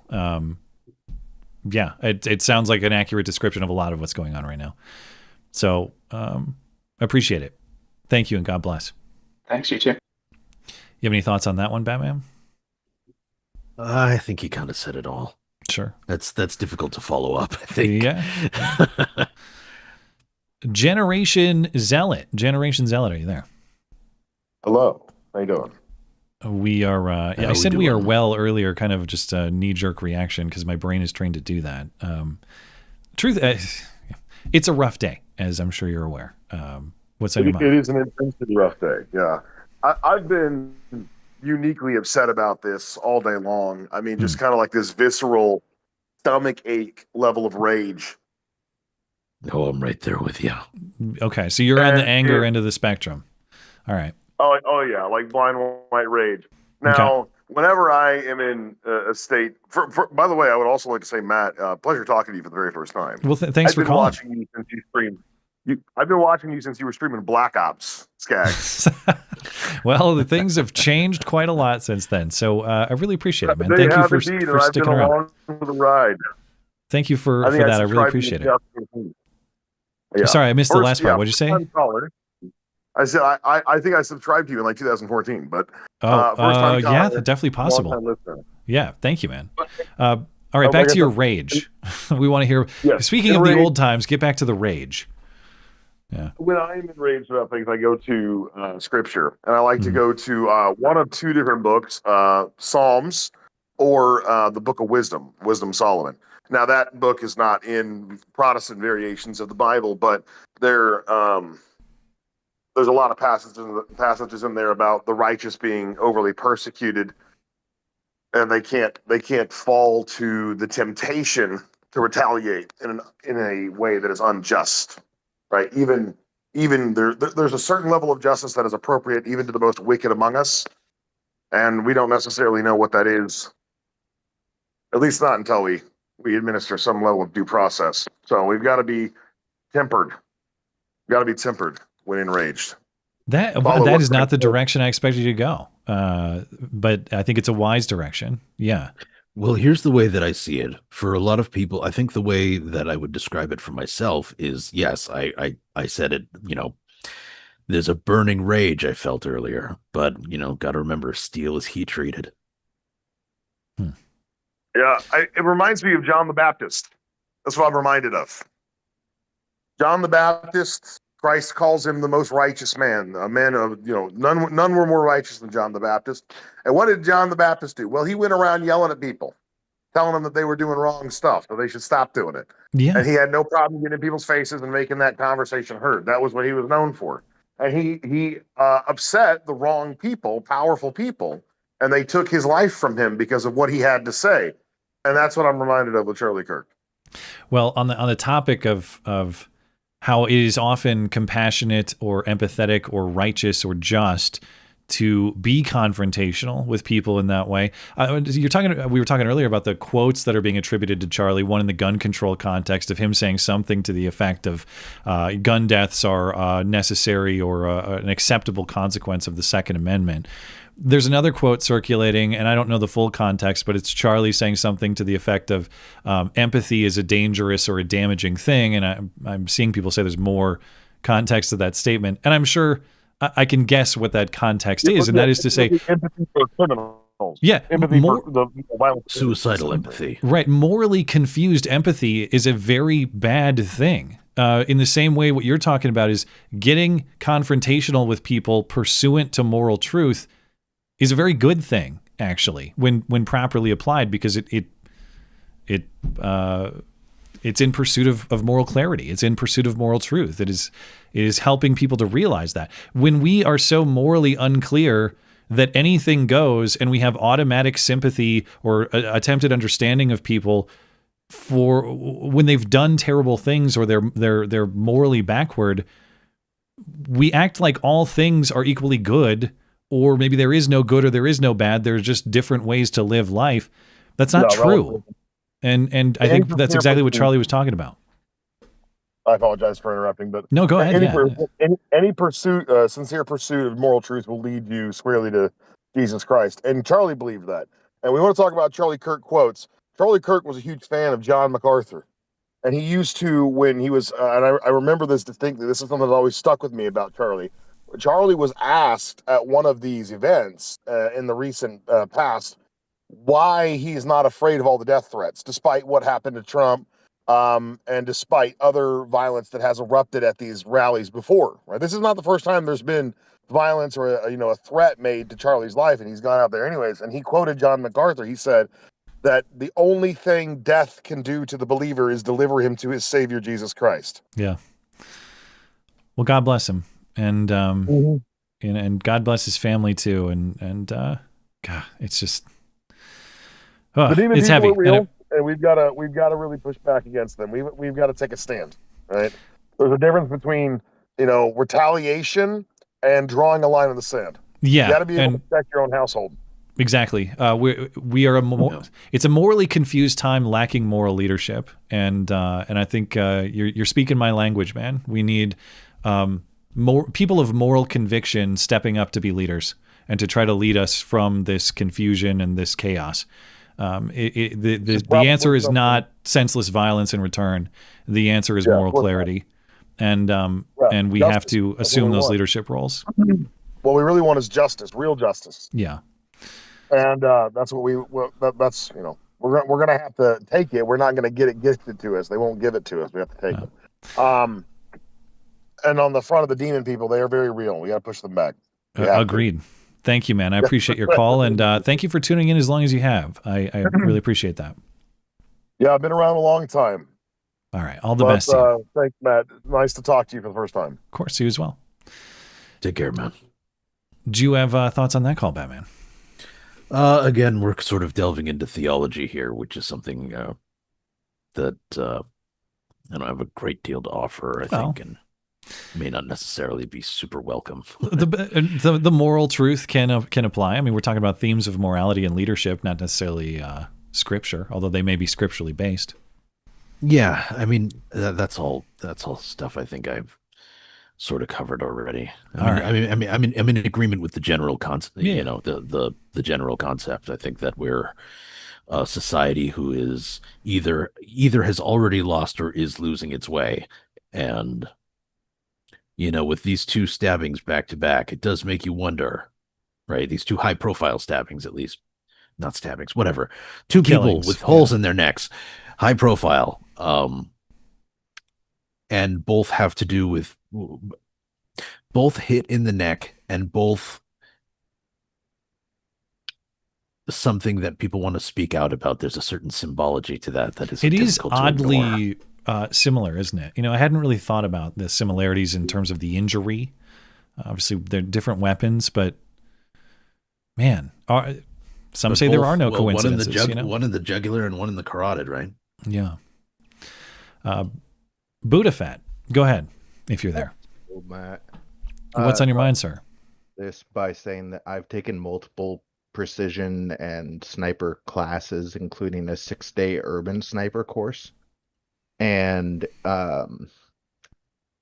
all the people saying that it was a professional hit and that this was a professional skilled shooter, it's absurd. Yeah, agreed. The guy got lucky and hit the side of his neck. I'd venture he was aiming for his head. Or center mass, who knows, but generally people don't aim for the neck. Yeah, Generally people don't aim for the neck. They either aim for the head or they aim for center mass. Yeah. Exactly. Yeah. And I mean, it makes zero sense to aim for the neck because it's a small target. I mean, if you And it's have moving, to push, generally. if you have to get the lights out quickly, then headshot. But if you just need to stop the threat, then center mass is your best bet because it's a nice big target with a lot of vital organs in there that you can hit, and they independently do a lot of damage. So, and it's only 151 yards from that rooftop. So, like, even your bargain brand scope and rifle combo that you get, bolt action rifle from Walmart, is going to be capable of doing that shot.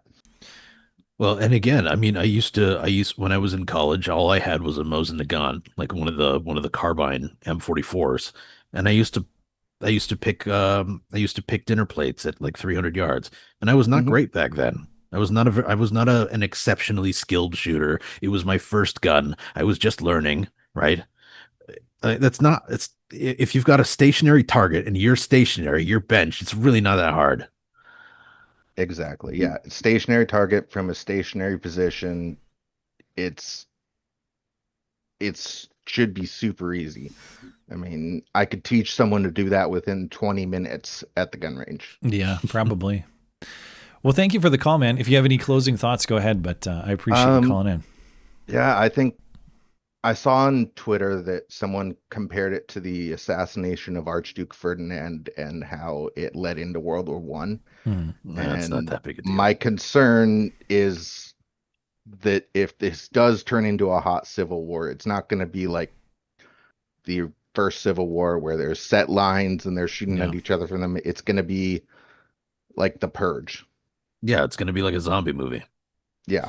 And when I said earlier, I want to correct myself real quick. When I said it's not that big a deal, it's not like I'm making light of this. I think you know what I meant. Like, this is not going to kick off World War III. That's what I was trying to say. It came out sounding callous. No, yeah, it's a big deal morally in terms of the whatever conflict it may spawn remains to be seen. Yeah. Thank you, Buddha Fat. I hope you're well and appreciate your Have a call. great night. Okay, Canadian Egg. Now, let's see. I've got several people waiting to call, and some have called in already, some haven't. So, Batman, I know, I don't know what your time constraints might be, but I'm just going to get through these, and if you have to do what you got to do, you just say the word, whether that's stepping aside for a minute or if you got to take off. I don't mean to hold you hostage. So, I'm going to try to get through everything. For the long haul. All right, man. Cool.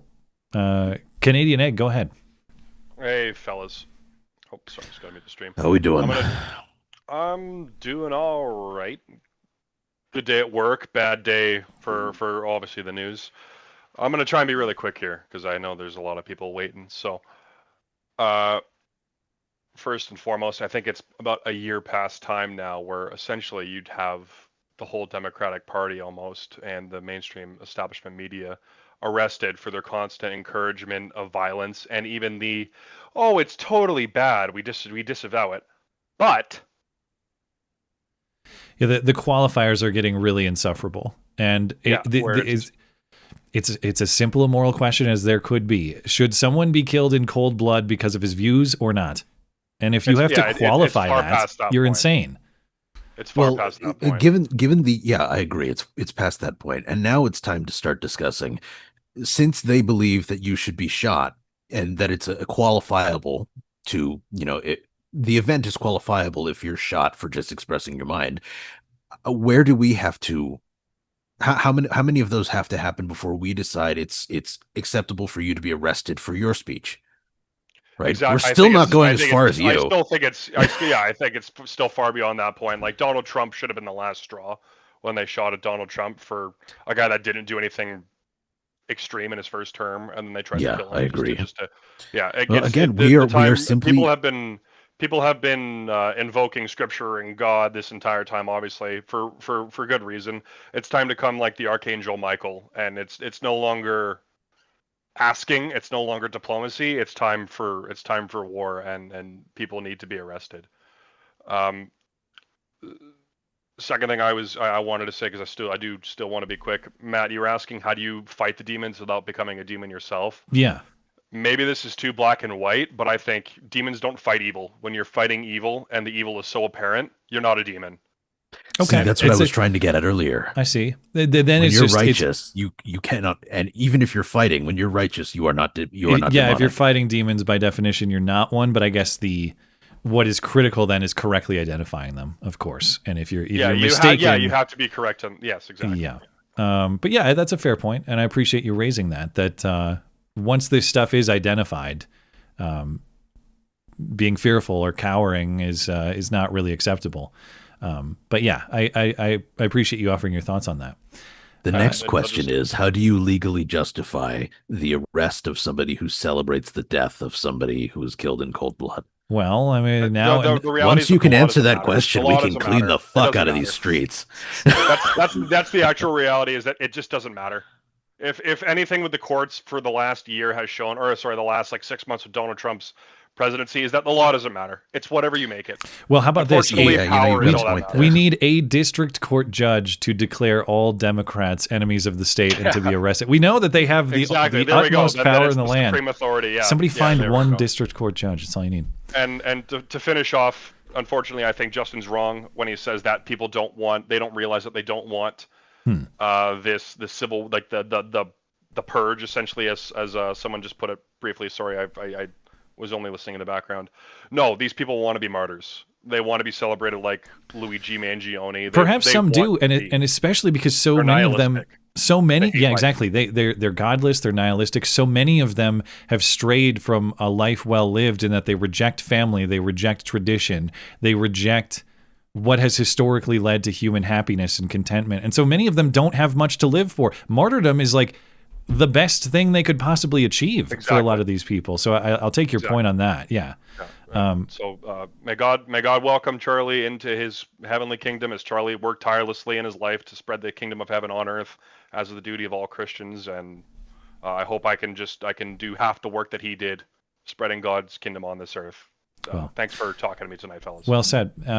Appreciate your call, and God bless. God bless. Have a good night, man. You too. Okay, Less is More is up next. Less is More. Go ahead. Hello? Les, are you there? Yeah, go ahead. Oh, here I am. Hey, thanks for taking my call, Matt. Of course. What's on your mind?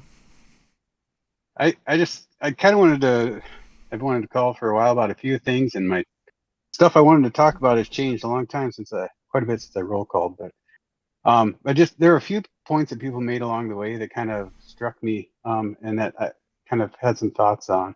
Sure. First of the things was, I know, someone like Charlie Kirk, who, he goes out and he pretty much spent a large portion of his, young life just having measured, intelligent conversations with people who disagreed with him.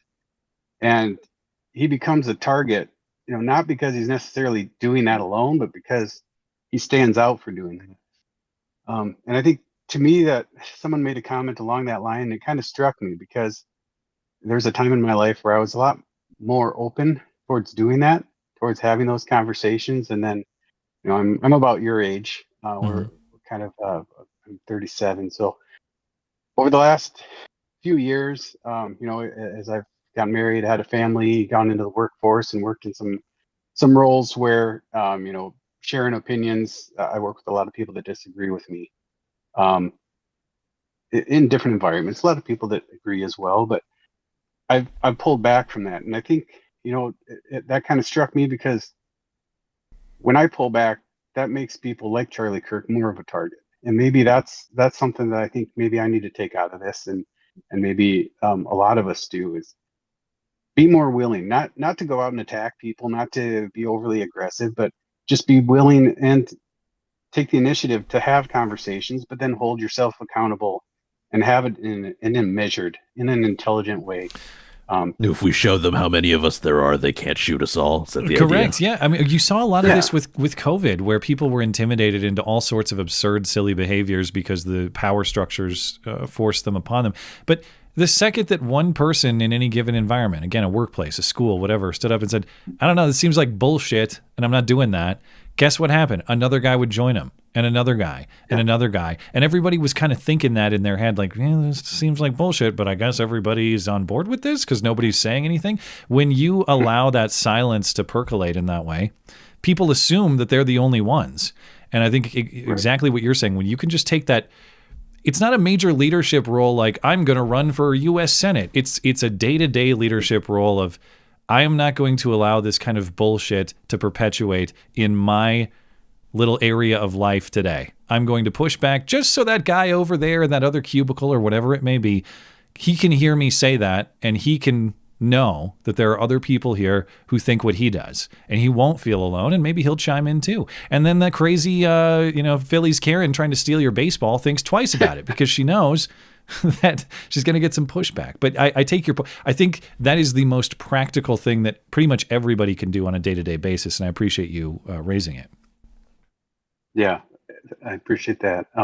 The other portion of that, this is kind of a thing I try to channel in my own life on a daily basis, is remembering the actions, not the people. And I'll point out, I know what you mean, and I know I think you're doing it for the right reasons, but they're not demon people. It's demonic behavior. And there are a lot of people that don't have the meaning and substance in their life that I think, I feel I've been very fortunate to find in mine. I've seen over the years of listening to you, I've seen you kind of discover and grow in that in your own life, where you find that true meaning, that true substance that we're there for. And everyone's looking for that meaning, for that substance. And sometimes they find it in the wrong God. They find it in the wrong meaning. And it's just based on essentially where they become the deity instead of following, a true deity that has. I take your point. And as I was trying to say earlier, I don't mean to say that these people are permanently lost or irredeemable. I will say, like, demon people is kind of it's an off-the-cuff term that it just sort of came to me last year when I encountered this sort of thing. But if I had to defend it, if I had to steel man it, they are people. Okay, I'm not ending it at demon because they are still people. They still have the humanity, all the rights that entails, and that includes the opportunity for reform and the pursuit of salvation that we all should seek, me included. And so when I say that, even though I'm trying to identify the demonic forces they are serving or they are captured by, and I will stand by that, they are still people, and that brings with it a whole host of moral entitlements. And I don't mean to take that away. I'm not saying round all these people up and put them in camps. But I'll take your point that, like, this is kind of what I'm trying to get at. Like, how do you fight these forces without becoming a force of evil yourself? And we should all seek that. Yeah. And I think the best way is, to an extent, it's not a clear definition, but the same thing you've talked about before, as far as what you kind of learned and how you grew in your dating life. This is a weird comparison, but it just kind of came to me. We do it by improving ourselves every day, by being the best person that we can be. Yeah. And, sometimes our nature is to lash out, is to stoop to the level. And, to the same extent that's not going to lead to good things in your dating life, it's just not a good way to deal with people. And you have to play the long game by making good choices. And it's not easy. Sometimes it's infuriating.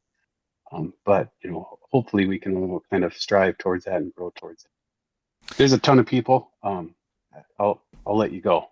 Thank you for the thanks so call. much for your time. Really appreciate it. Yeah. Thank you. You have a good one, man. You have any thoughts you want to add to that one, Batman? I mean, I'm sort of still, admittedly, if you look back at my answers to various people tonight, you'll probably see some inconsistency, because I've been agreeing with people who have been more fiery and then agreeing with people who are, sort of more level-headed like that. And I think it's because, I haven't really come to a concrete solution in my head yet. So, like, somebody makes a good argument, I'm like, yeah, that sounds pretty good. We're all working this out in real time. I've said things tonight that are contradictory too. It's because, man, I mean, it's not about me, but just to give my own personal experience today. I mean, when I do Wednesday shows, I usually have an idea of what we're going to do by sometime around noon. I had sent Batman the topics for today. And Charlie was shot like sometime after noon Mountain Time. It was like 30 minutes later that you from when you sent it to me. Yeah, So, and I mean, that's out the window. Yeah, just and then I spent the rest of the day like everybody else did, refreshing news feeds, trying to figure out what was going on and trying to process this with my family. So yeah, I mean, I'm sure a lot of people were in the exact same boat. Like you had the earlier part of the day where you were wrestling mentally with all sorts of things, and then all of a sudden none of that mattered anymore. And you have to confront something that is deadly serious, and you have to decide what the appropriate moral response to this sort of thing is. So everybody's kind of in that same boat. And deadly serious, and one that sort of reaches into a lot of people's homes in a way that, most killings don't. Right? Because Charlie Kirk has been heard by many, many, many millions of people on the internet. Yeah. And even Fox News watching boomers know this guy because he appears on there like every other week. Yeah. Right. Which is not me trying to besmirch his memory with associations with Fox News or anything. Yeah. But the fact is, he's been on screens in the homes of many people. And so this immediately becomes just a little bit more personal. Let's talk to Chiku, if I'm pronouncing that correctly. Chiku, are you there? Yes, I am. Thank you. What's on your mind? Well, what thoughts do you have for us? Yeah. Yeah, no, long-time listener, first-time caller. Appreciate you bringing me on. Apologize in advance. I got a new mic set up, so hopefully everything sounds okay. It's a little quiet. If you can boost it for me. I'm going to. Well, actually, I got you. There we go. Yeah, much better. Go for it. Yeah, I apologize. Now, first of all, I just want to say I love the new Lex Luthor look you got going on there. Oh, thank you. I appreciate that. So it's a freeing experience, Yes. I will probably have to be doing the same thing one day. I'm starting to also bald, but I guess that's every man's rite of passage. Yeah, you're welcome to email me if you'd like to talk about that. Any not that I'm unwilling to talk about it on the show. It's just tonight's got a certain topic for it. No, but of course. Well, I'll just sit here and gloat about my full mop. Oh, congratulations! I'm just kidding. A lot of the previous callers said a lot of what I wanted to say, but I figured it was worth saying again. But personally, I was never really a huge Charlie Kirk fan. Didn't hate the guy, but I thought he was just a nice guy, and because of that, I think this somehow hit worse for me than the Trump unalive attempts. Specifically because Charlie was not a politician. He wasn't an elected official. He was just a guy, a father of two, trying to move forward the political discourse in the country. And because of that, it's hard to really grasp why they would want to go after him. And it, in a lot of ways, makes it feel like that any one of us could be a target. And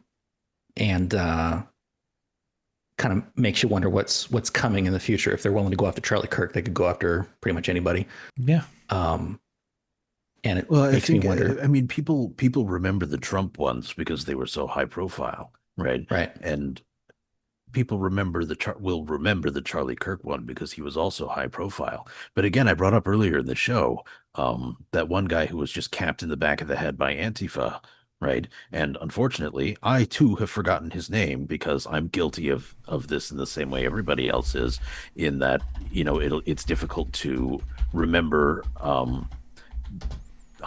people who are not high profile. Aaron Danielson is the guy. That's it. Yes. I knew it was Aaron something. See, I guess I forgot about him too. I feel bad now. So the fact is they already are coming for you, right? Yeah. Presumably they just don't have the balls to do it with more frequency. It's not the lack of desire. It's the lack of capability, the lack of competence, and the they don't have the stones. Yeah. And I was, regarding the, other people were mentioning how hopefully someone takes up the mantle, and I hope they do, absolutely. But I've been listening to a couple other commentators today, like Tim Pool, and a lot of them are announcing they're canceling a lot of their in-person events because of the security concerns. Yeah, it sucks. So, God. Yeah, it makes me wonder, like, what the next couple days is going to look like. And the chilling effect that this has on speech, and and it's not just who's willing to host those kinds of events, who's willing to attend them. Let's say that Tim or whoever else they say they decide, screw it, we're going to secure the event, we're going to have it. What does attendance look like? How many people? Just obviously, the biggest concern goes out to Charlie and his family. But we also know that hundreds or thousands of young people, who know, just a lot of people watched a murder happen right in front of them. And I won't ever forget the video that I saw today. It was so when I found the uncensored video, I had to look away. I've seen a lot of like, gore and shit on movies. This was nothing like that. It was just it looked fake to me. I honestly thought it was like AI or something. I was worried about that. I thought because like AI video is getting so good now that I thought, oh, maybe this is fake. Maybe they're just trying to gin up, but no, it was real. Yeah. And he was in Utah, right? And I'm right across the way in Idaho. And I thought, man, if Charlie Kirk was nearby, I probably would have gone to one of his events, because like I was never a huge fan, but it's like he's famous and a nice guy, and I'd love to go have seen him. Maybe meet like-minded people. Yeah. And then it's just gross how mainstream media is all about how no, there's no clear motive, and the few MSNBC comments about how he got what he deserved because he was spreading hate. It's so gross. Well, there were a couple. Well, now that you bring those up, I'm just going to play a couple because I haven't played them yet. So, did you hear the one? The initial speculation was maybe it was a Charlie Kirk supporter shooting off a gun. Like he was shooting in celebration. Like really, who in thought which that a was shooting like this happens. Yeah, and again, to emphasize what you just emphasized, we don't know any of the full details of this. That we don't know if this was a supporter shooting their gun off in celebration, or so we have no idea about. Oh wow, what an unlucky shot! And then the one you were talking about was because Katie Tur's show just had a day today. I'm not going to go through all of them, but Matthew Dowd said something to the effect. I'll just play it. Hateful thoughts lead to hateful outcomes. Yeah, following up what was just said, he's been one of the most divisive, especially divisive younger figures in this, who is constantly sort of pushing this sort of hate speech or sort of aimed at certain groups. And I always go back to hateful thoughts lead to hateful words, which then lead to hateful actions. Yeah. And MSNBC actually put out a statement later tonight apologizing for that particular piece of commentary. Let me see if I can find it. Go ahead and, here we go. MSNBC Public Relations tonight. Statement from the president of MSNBC. During our breaking news coverage of the shooting of Charlie Kirk, Matthew Dowd made comments that were inappropriate, insensitive, and unacceptable. We apologize for these statements as he. So, I mean, you apologize because a bunch of people yelled at you. Who the hell... It's baffling that someone would think that that's an appropriate comment. That whatever Charlie Kirk's opinions may have been, whatever he said, somehow explains or implicitly maybe even justifies what happened. I mean, that's not a sorry, like, you didn't have some moral epiphany in the meantime. A bunch of people yelled at you and you're covering your ass now. That's it. Yeah, it was gross. But I was surprised I didn't see them make a retraction or make that statement. So at least that's positive, I guess. Yeah. Shouldn't be necessary. Yeah. Sorry. Anyway. Sorry, just to interrupt quickly. That Matthew Dowd thing. Variety has just released a tweet saying that he's now been fired from MSNBC. Wow. Okay. I'll have to go looking for it. I can link it if you want to bring up and stream. So no, I'll take your word for it. Holy crap! I kind of waited a little bit because I was seeing people going breaking, but it was that typical breaking where they don't link anything. So I waited, but Variety actually tweeted something that says that he's been fired. So wow, good. Thank you for the update. No worries. All right, I feel so terrible. And thank you for the call, Chico. Career. Yes, thank you. All right. Sorry, what did you say, Batman? I said I feel so terrible for that man's career. Well, I mean, yeah, it's. I'm not even going to sit here breaking down what he had to say because it's so preposterous, and we got so many callers. So, Adam, go ahead. Hey, all right. I actually do have a question, but I want to just get a few things off my chest. I mean, I was devastated. I'm like livid. It feels like it's domestic terrorism. No, it is. By definition, it is.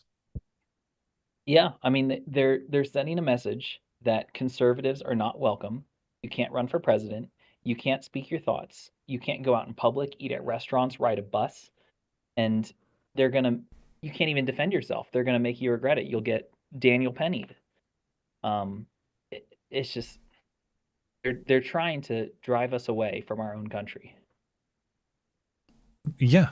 Yeah. This is why I hope that people don't respond with fear. And even though there are obviously security concerns, I hate to see this consequence of these events maybe being cut back. What they want is for take out one guy so that everyone else is too afraid to even speak their mind because they fear there may be fatal consequences for doing it. Well, And, to this, I would say, what I said to that first, the second caller, and that is, the world will continue to spin on. And maybe there are certain events that are being canceled now because of security concerns, but these people will be back, right? And yeah, I think it's in not my as though you're opinion, never going to have a knowing what public debate again or something like that.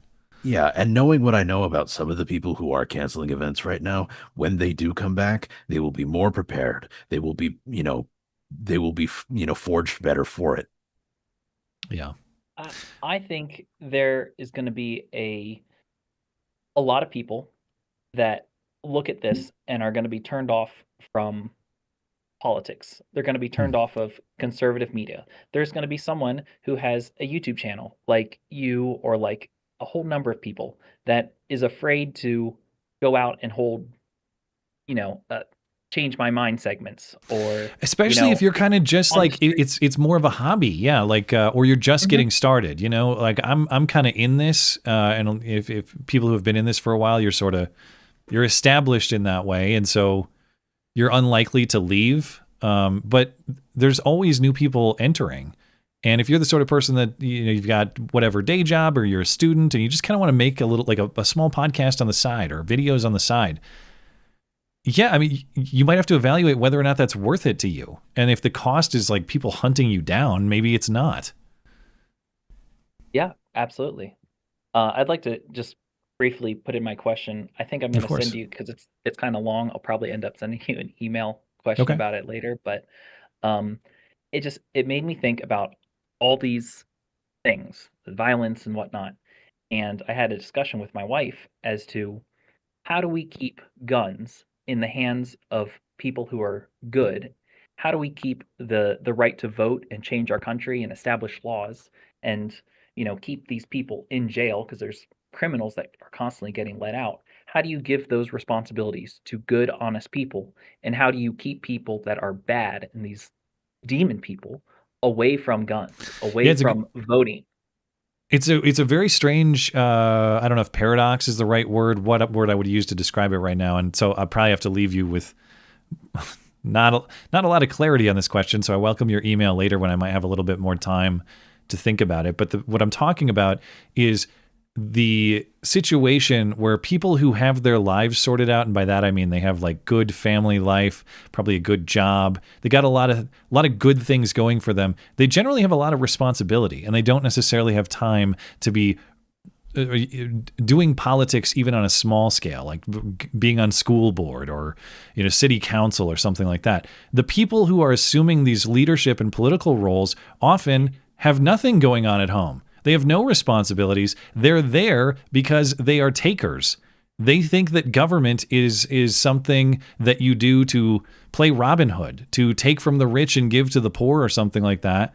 And grace their resumes. Yeah, it's like a career opportunity, and they have nothing going on at home that takes up their time in the way that people who have more properly organized their lives do. So, yeah, I don't have a great answer for you right now, but something needs to be done in that we need more people living proper lives at home in positions of leadership. But the problem is their proper lives at home keep them busy. So what do you do? I don't know. Yeah.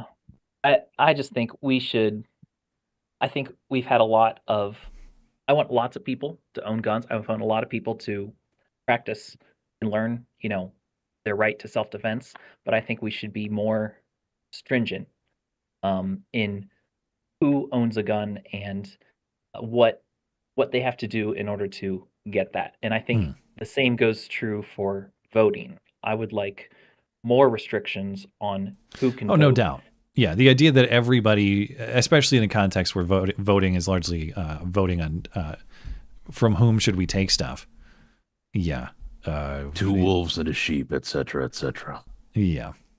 But yeah, absolutely, please do email me because these are important topics, and I'd like to address them in more detail later.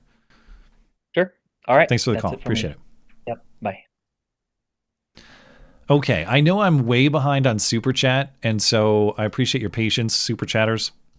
I'm going to say, let me just get through the callers, and then we'll close with Super Chat. We'll call it a night there. I also want to recognize, I know I should have at the top, but we usually have email questions like caller Adam was getting at. I did have a few that I had prepped for tonight. Obviously, they were not Charlie Kirk related, so they're more general. We'll return to those later. I appreciate people who are sending email questions, and those are coming back for future Wednesday shows if you want to send email questions. So Do you chime want to in just there. address those like next week, maybe? I Yeah, I know I'm it's not going to do them quite tonight. as- Yeah. Yeah. Okay. Yeah. But I had some good questions I was looking forward to talking about with you until all this happened. But yeah, we'll get to them another Well, time. if you want me back next week. Unfortunately, I have another guy. All right.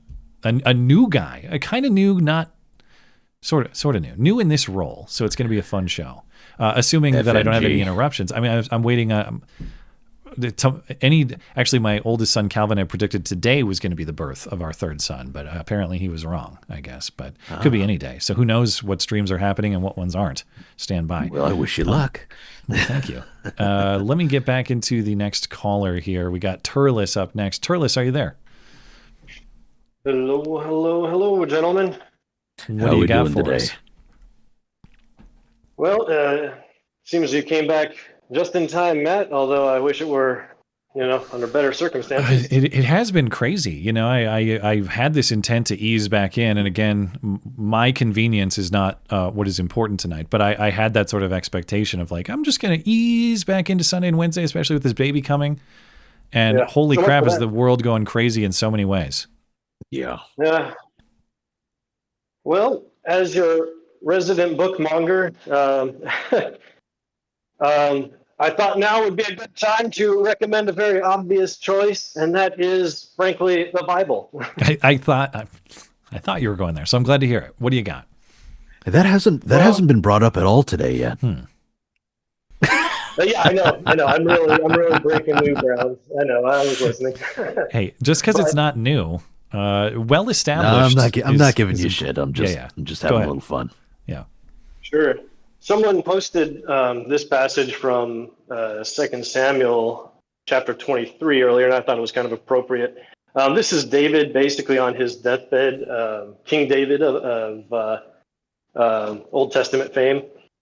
And, father of Solomon, whose book was mentioned earlier. So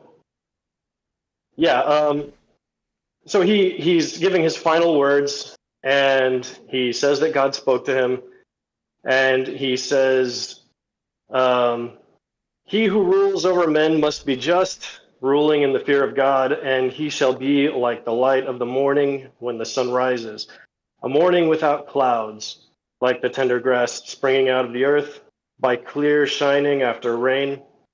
And a couple verses, or a verse later in verse 6, he says, but the sons of rebellion, and other translations would say, but evil men, the sons of rebellion shall be as thorns thrust away, because they cannot be taken with hands, but the man who touches them must be armed with iron and the shaft of a spear, and they shall be utterly burned with fire in their place.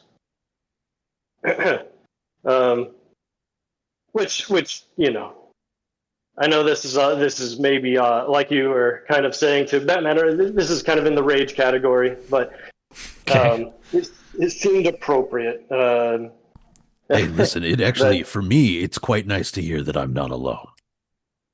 Yeah.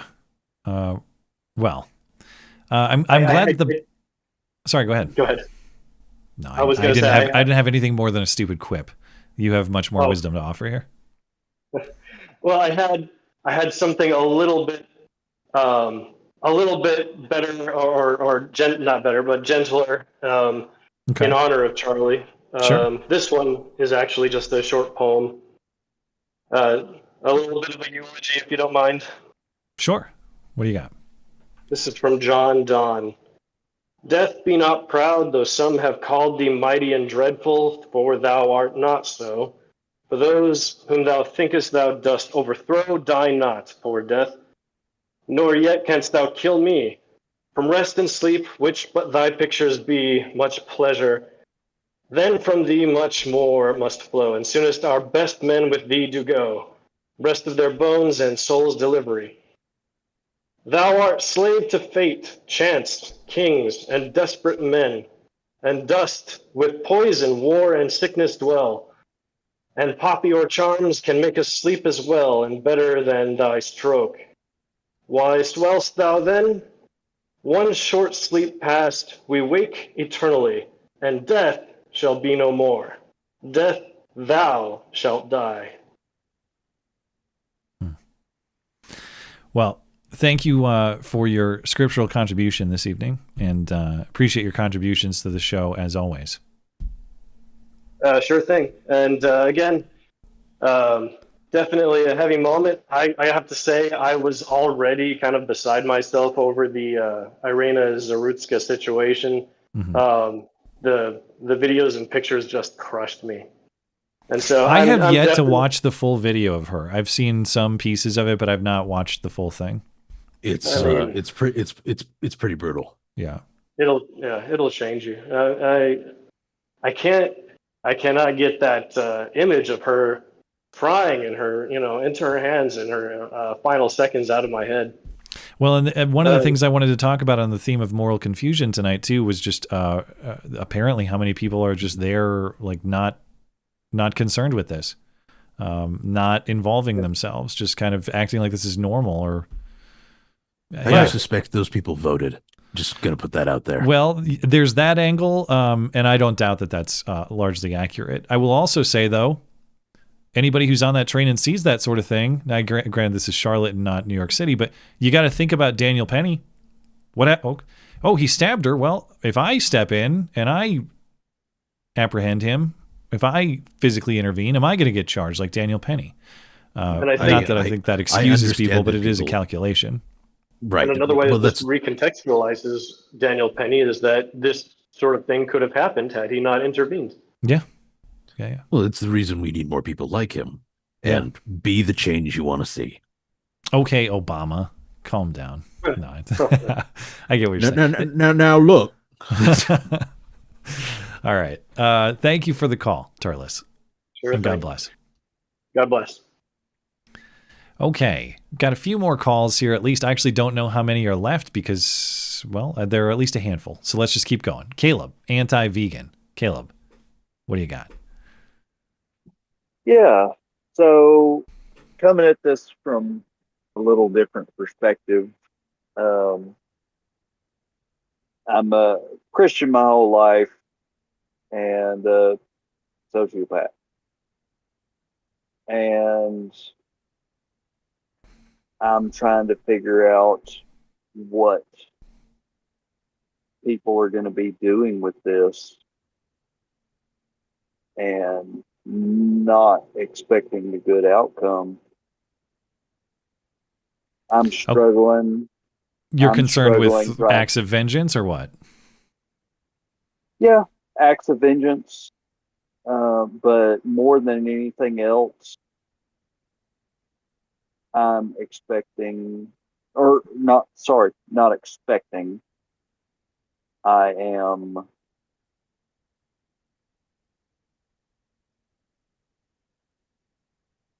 regretfully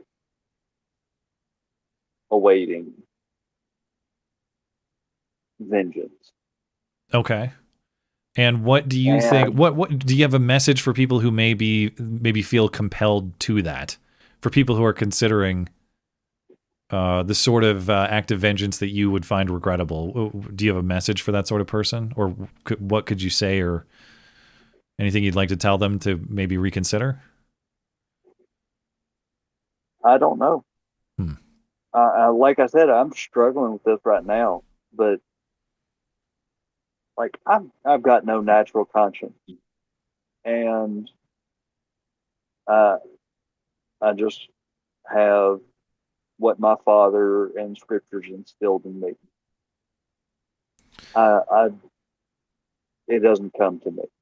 Interesting. Okay. There's probably a lot I could go into that. You said you have no natural conscience. Did I hear that correctly? Yeah. I find that kind of fascinating, but I'll have to stay on topic for tonight. So I'll keep it focused on Charlie and what happened today. But let me see if I can mesh these things together. If you're someone who considers yourself having no natural conscience, but you found a moral structure in your Christian faith, if that's fair to say, how or why? What could you say that maybe would bring people who have that same lack of moral framework to bring them to the moral framework that you're talking about, to have them reject the sort of act of vengeance that you're worried about? Well, first of all, I think there's a lot more of us than most people actually realize, between sociopaths and psychopaths. There's a bunch of us out there. It's just we have. So you consider yourself in that category, just so I understand? Oh yeah. Okay. Yeah. Yeah, I'm a sociopath. Okay.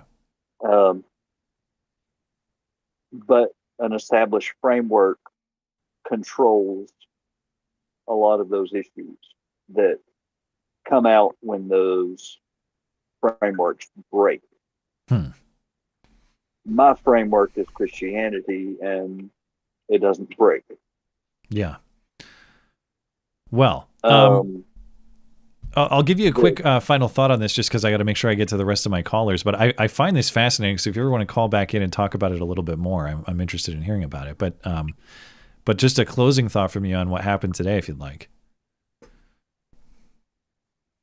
Yeah, I think they created a martyr, and they are going to regret it. Whether it is violent or not, I honestly don't know at this point, because I'm on the edge. I'm seriously on the edge. And yeah, that's pretty much it. Well, thank you for the call, Caleb, and God bless you, and I hope to hear from you again.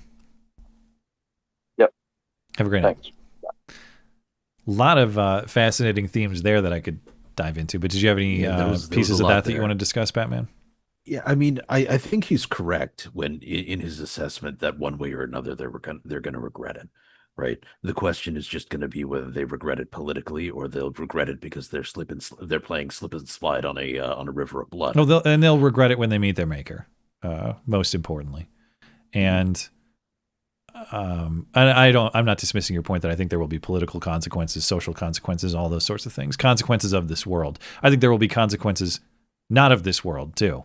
And one thing that I think is I'm glad to hear so many people coming and calling in from a faith perspective, because one of the things that's so important about moral restraint, which is the theme tonight, even when you are righteous in your anger, and even when you're pursuing a righteous cause, the important thing about that, God, I lost my, dang it. I had a really profound thought and it just escaped me, Batman. What the hell was I talking about? See if you can get me back on track. We were talking about how, even though, you may be righteous in vengeance, yes, that vengeance is not necessarily yours to you take. You will not always see justice in this world, and that doesn't mean we shouldn't pursue it. We should, aggressively. But one of the things about faith in God, belief in what we've been talking about tonight, is that justice is ultimately sorted out by our Creator, and it's outside of our world and it's outside of our control. And I believe that to be true, and I think accepting that helps us process events like this sometimes, for which there will never be an earthly justice that brings Charlie back to his wife and children. There will be criminal justice against this perpetrator, hopefully, if they're not dead already or something like that. But what I mean is a faith in God's justice ultimately keeps us focused on just behaving morally ourselves and operating within the restraints that we must. And so I just want to keep focused on that. That is a good sentiment, and something that I hope many people hold on to.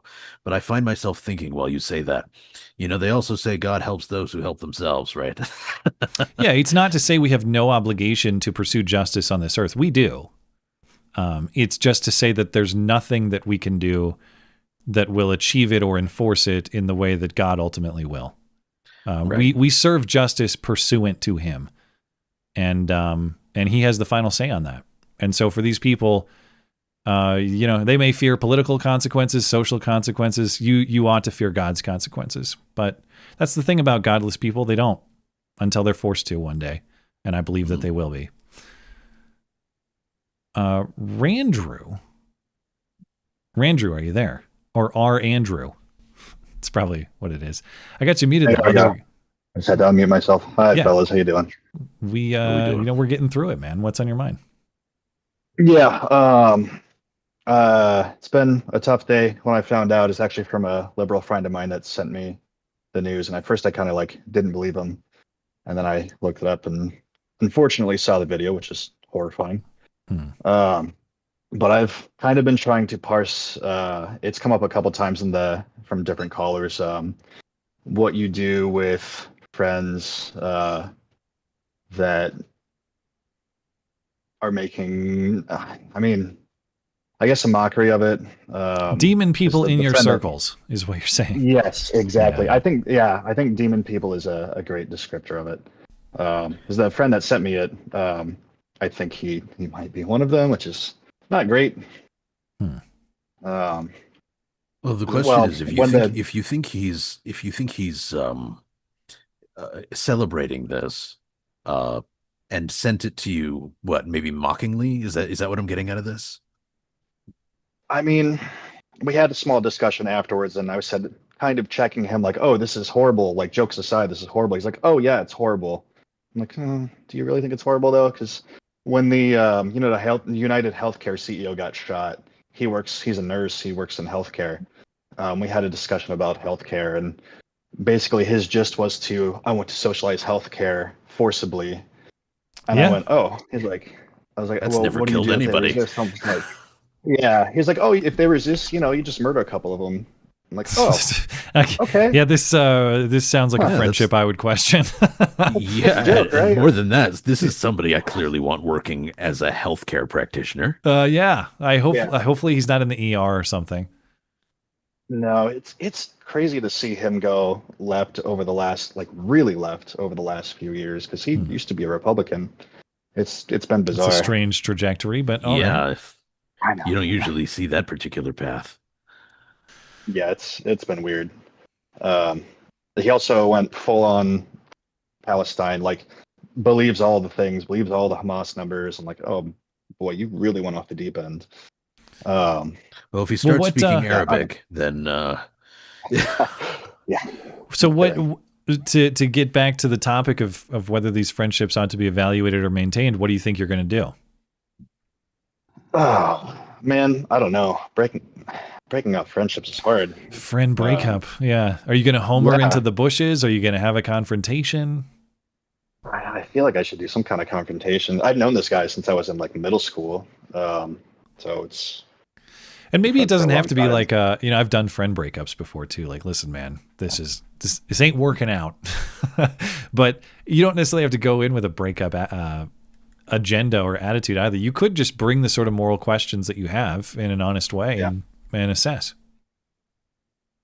Yeah. Well, maybe you shouldn't necessarily follow my example, but usually it's I will wait until somebody says something ridiculous, and then I will challenge that directly.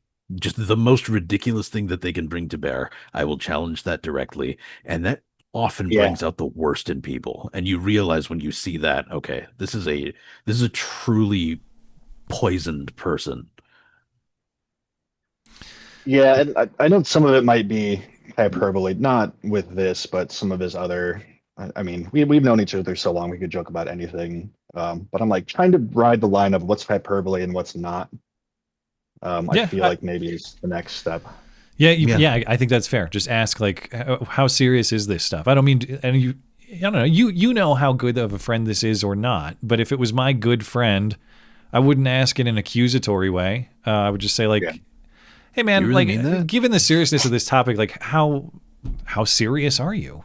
I think it's a perfectly fair thing to ask. Yeah.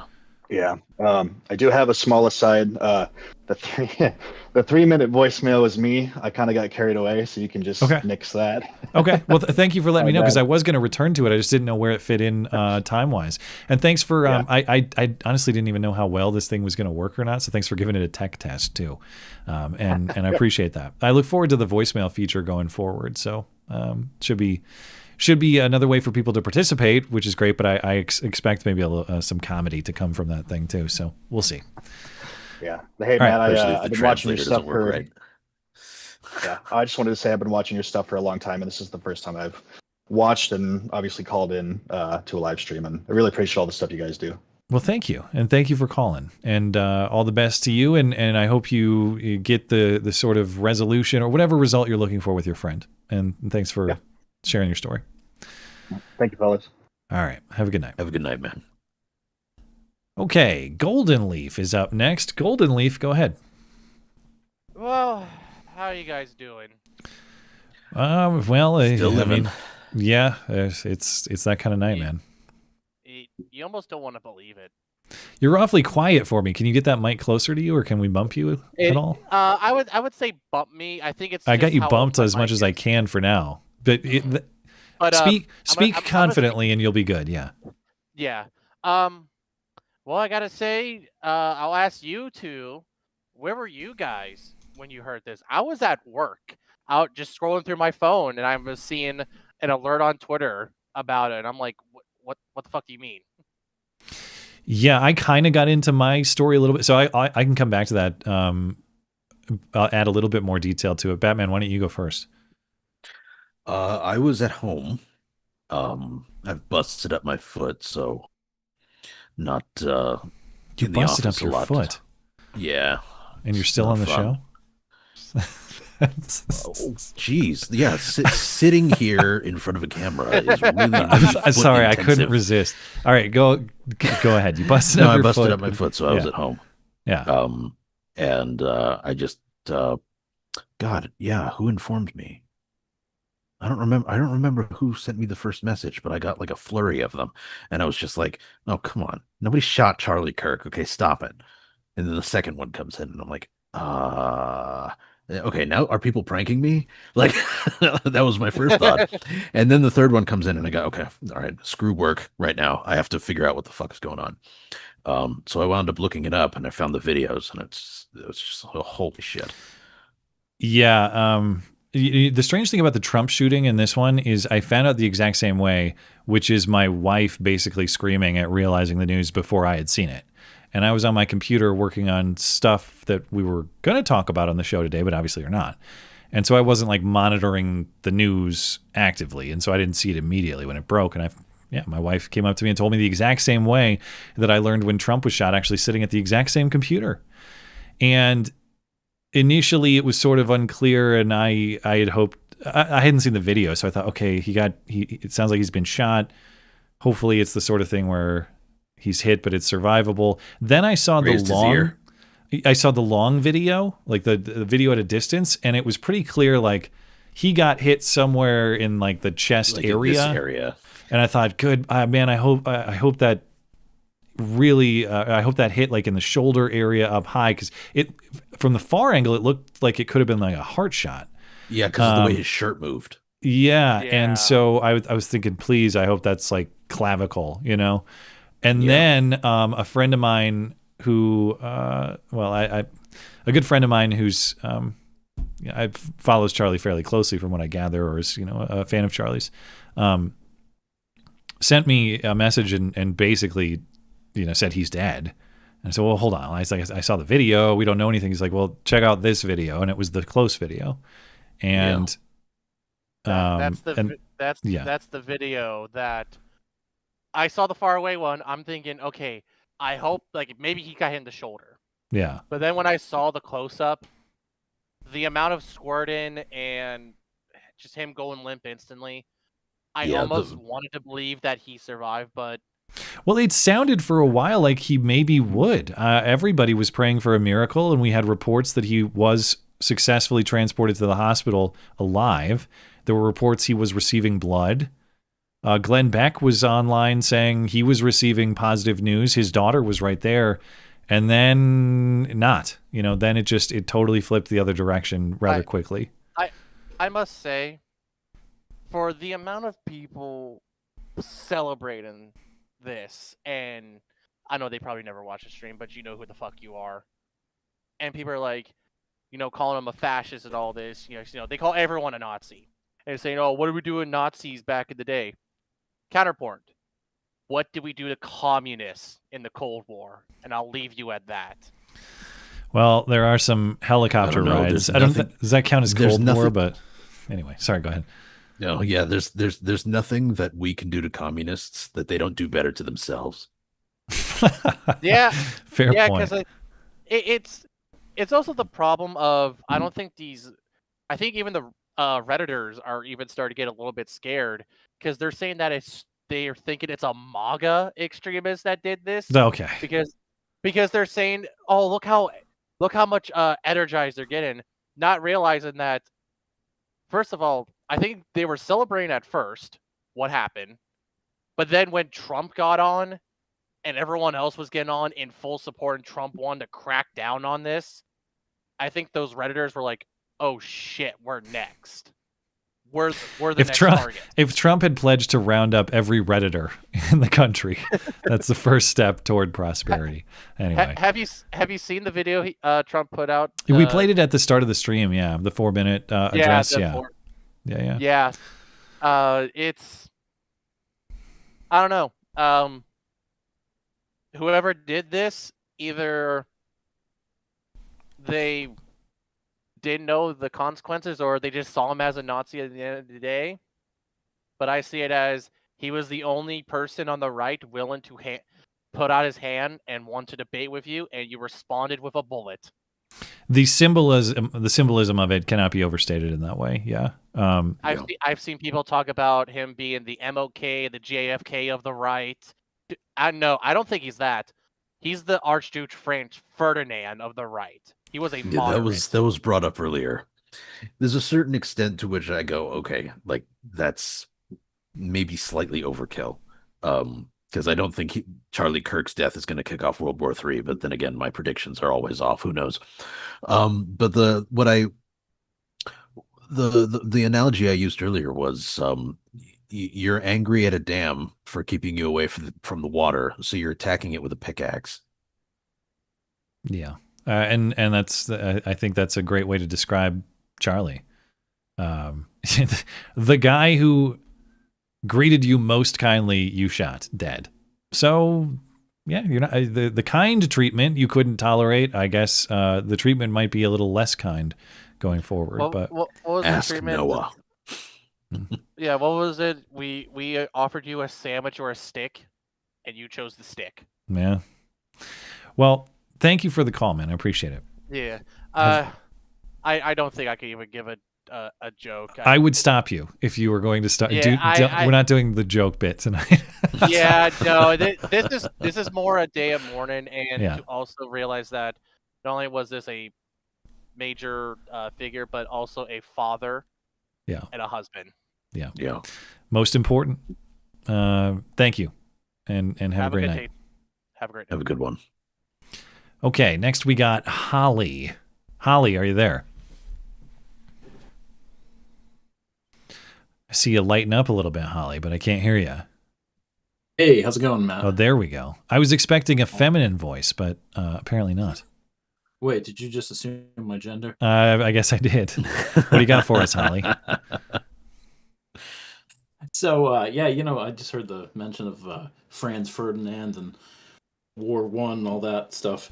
I actually just got back from Southeastern Europe, the Balkans, over the summer. And, over there, like back in the 90s when I was a kid, everybody was killing each other. And it's the way it breaks down over there. You have Serbs who are Orthodox Christians, you have Croats who are Catholics, and then you have Bosnians who a good number of them are Muslims, and you got a couple other small groups in there too. And everybody's got some grievance against everybody else.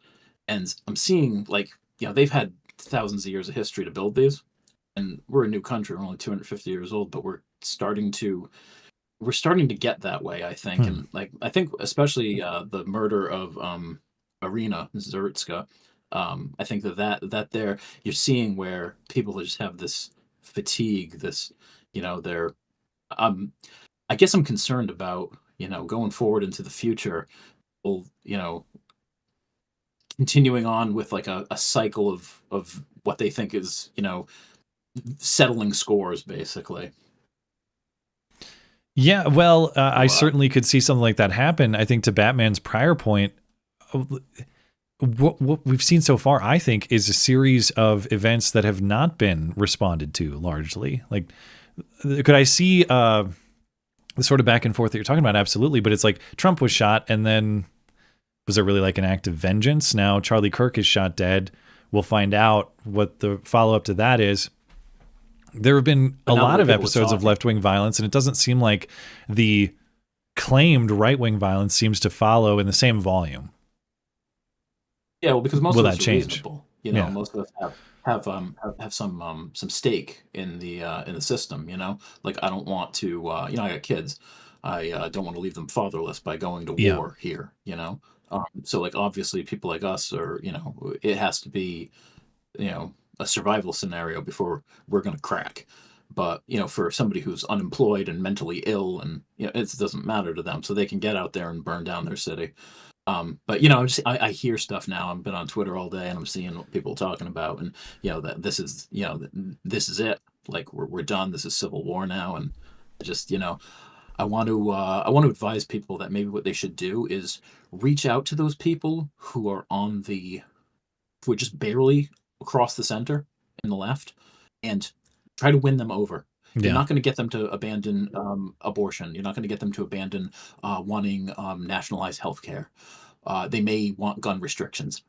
Pull them over, because that's how we have political dominance and be able to make lasting change without shooting each other. I have seen pieces of that online too. People who I would consider of perspectives left of center, or at least historically, saying things to that effect. Like, it's sad that a straight up murder has to be something that gets you to reconsider your perspective and maybe some of who your friends are. But I guess if there's some good that can come out of it, maybe that's for the best. But yeah, I've seen some people saying things to this, people having the experience that you're describing. I've seen posts to that effect today, which is very good. Yeah, or at least, very good in the context of a horrible event. You get what I'm saying? Right. Well, at least we're starting to see a silver lining, if nothing else. Yeah. I think that we're actually in a bit of political power right now, and we're ascendant in the culture. We got to take advantage of that and not be stupid. And I'm hearing people talk about, basically they want to fill the mass graves. And, like I just said, I spent some time in the Balkans. Don't do that. Like, it doesn't end well. It really doesn't end well. So yeah, we need leaders of moral fortitude. And yeah, you don't want to become the demon to fight the demon, as we've been talking about tonight. So I think on the case of American right, as we're currently sort of processing this issue, I think it's natural to have a sort of a certain reaction that may have an element of murderous rage fueling it.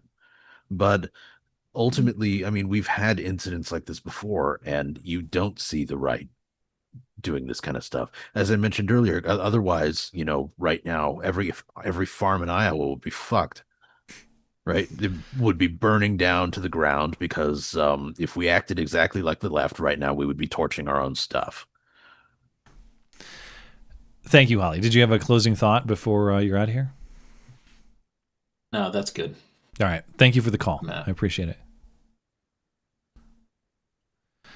Okay. Last few here, Batman. So just a couple more. Incrediboy, are you there? Yes, sir. What's on your mind? So long as you don't become syndrome. Here, one second. Let me mute the stream. I don't even know the reference. It's a movie thing I don't get, I guess. It's The Incredibles. It's an old Pixar movie. I saw that. I reviewed that one. I just forgot it. Is that the kid's name? Incredible? Yeah. All right. Yep.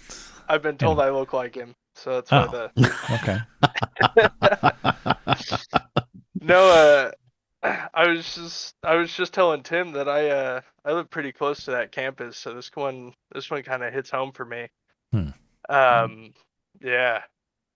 But I was shared an email from my wife. She's in a bunch of Facebook groups around the area, and there was an email sent out by one of the professors at that university. I thought you'd like to see or hear, I guess.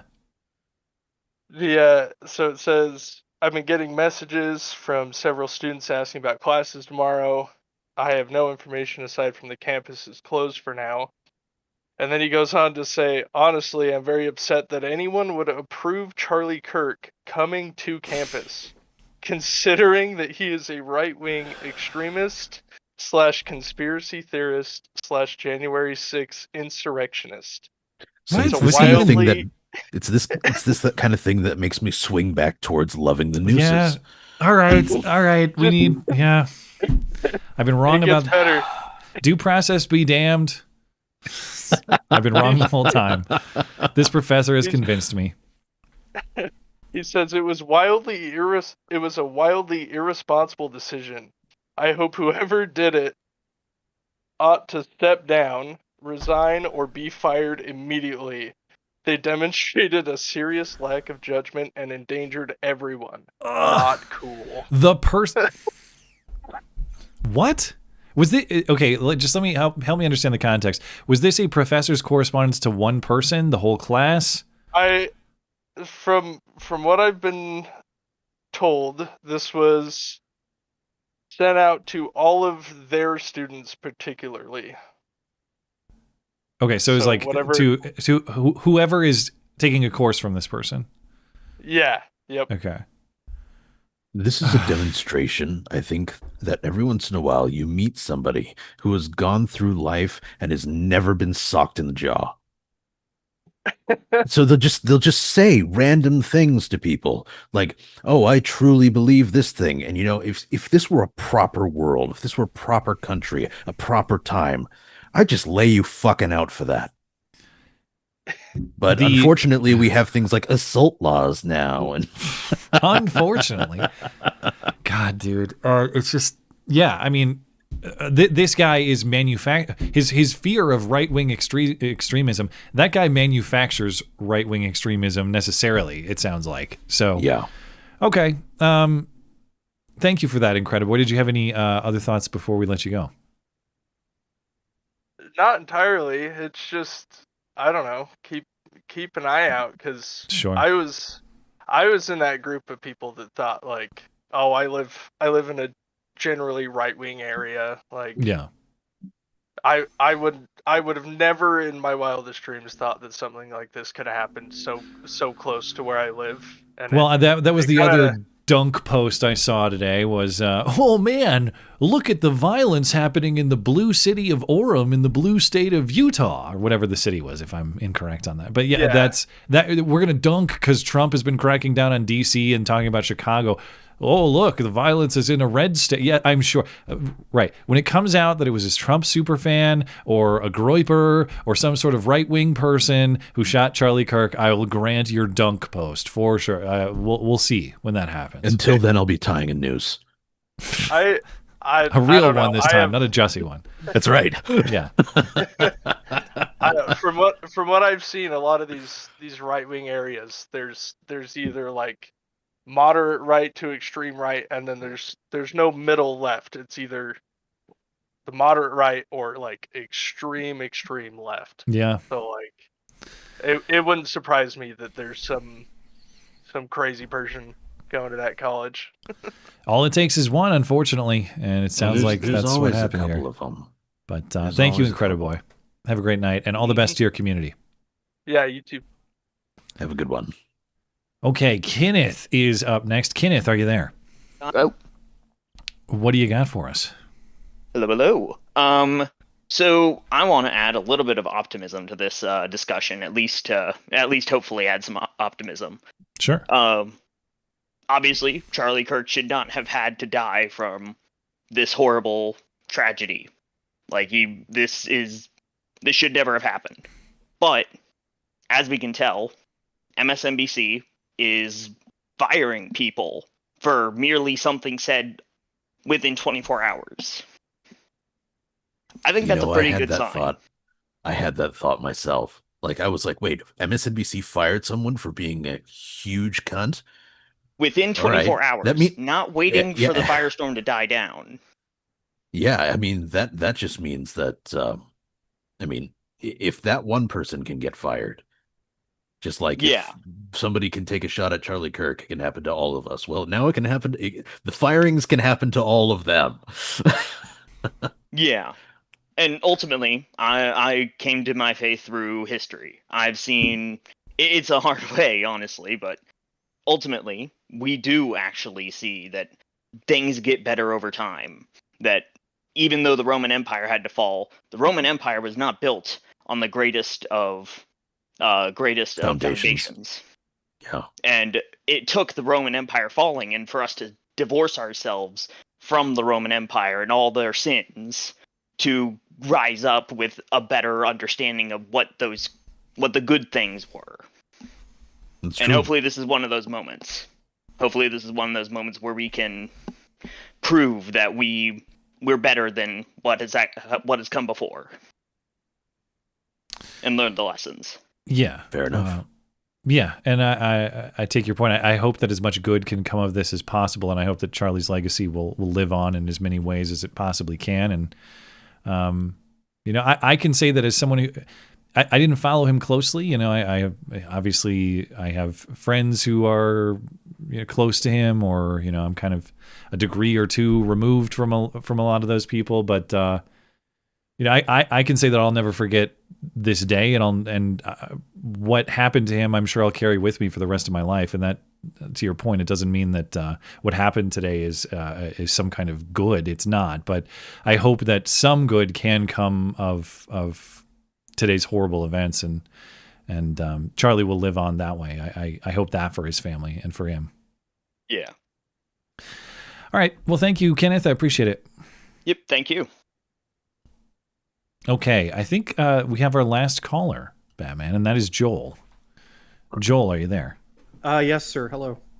What's in your mind?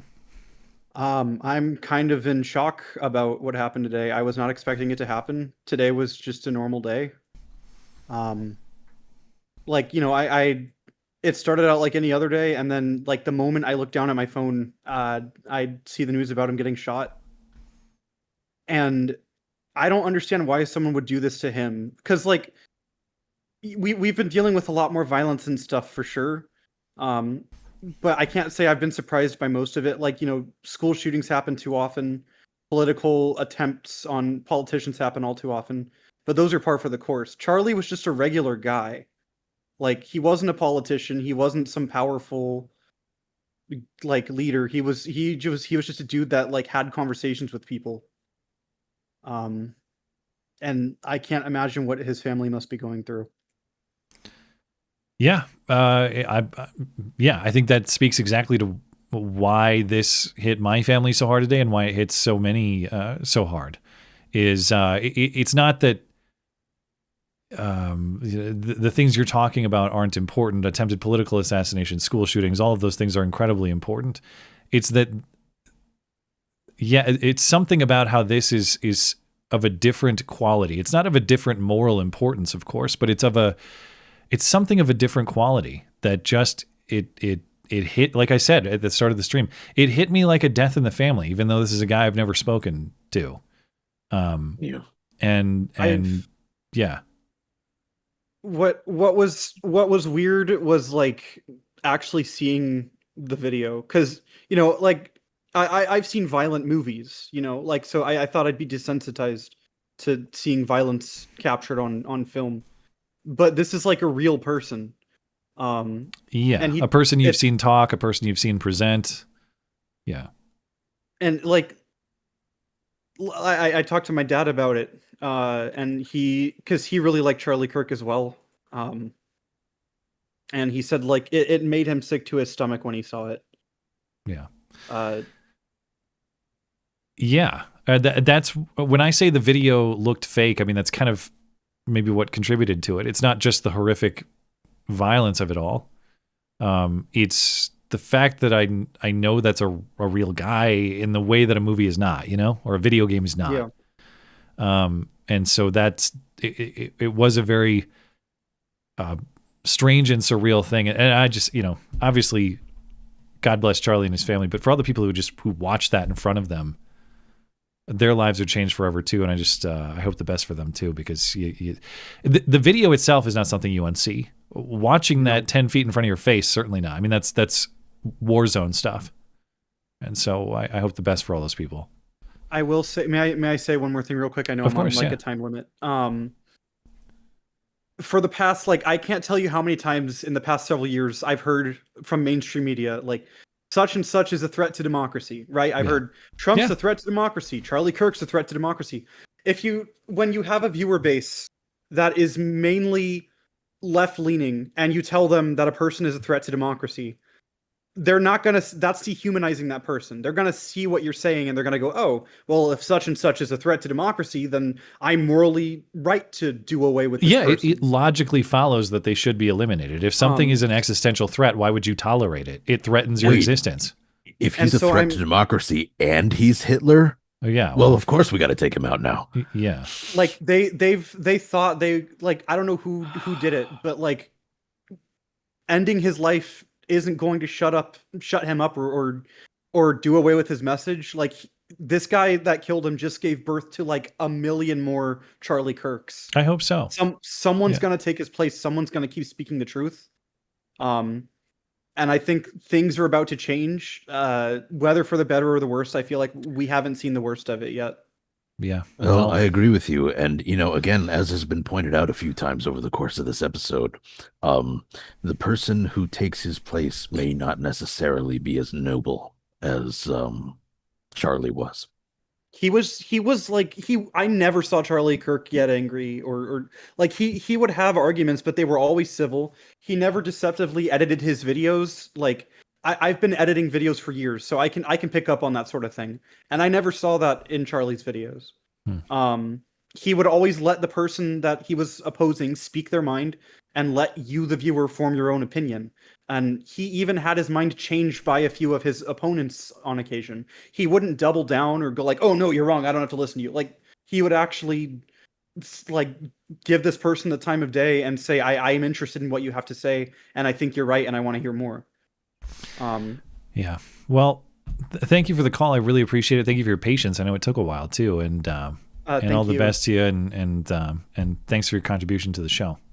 Godspeed, sir. Have a good evening. You as well. Take care. Okay, that'll do it on Discord callers. I did receive one more voicemail. You want to listen to that, and then we'll close out with Super Chat, Batman? Sure. Okay, here we go. Matt, without giving too much, I work within the Trump administration, and I'm one of the political appointees. And one of the things that's kind of blown me away is the amount of the people who work in the admin, who we are random people from all over the country who have families, decided to work on a campaign that we believed in, decided to get involved in politics and have particular opinions. I don't think people realize how much it is shattering the ability for us to feel comfortable getting out there and speaking our minds. And Charlie is a testament to everything that we can and should do in speaking the truth and getting out there and talking to people. But just even within the small group of people who work for the admin and work, as politicals, this is devastating.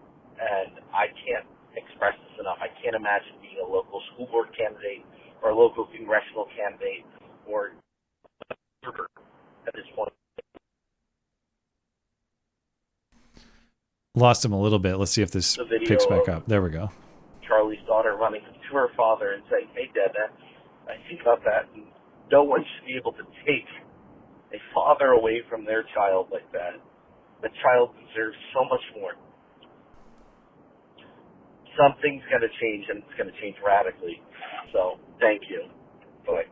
Well, I appreciate that call, and yeah, I mean, I'm going to take that as true. This is a person within the Trump administration talking about sentiment within people who work there.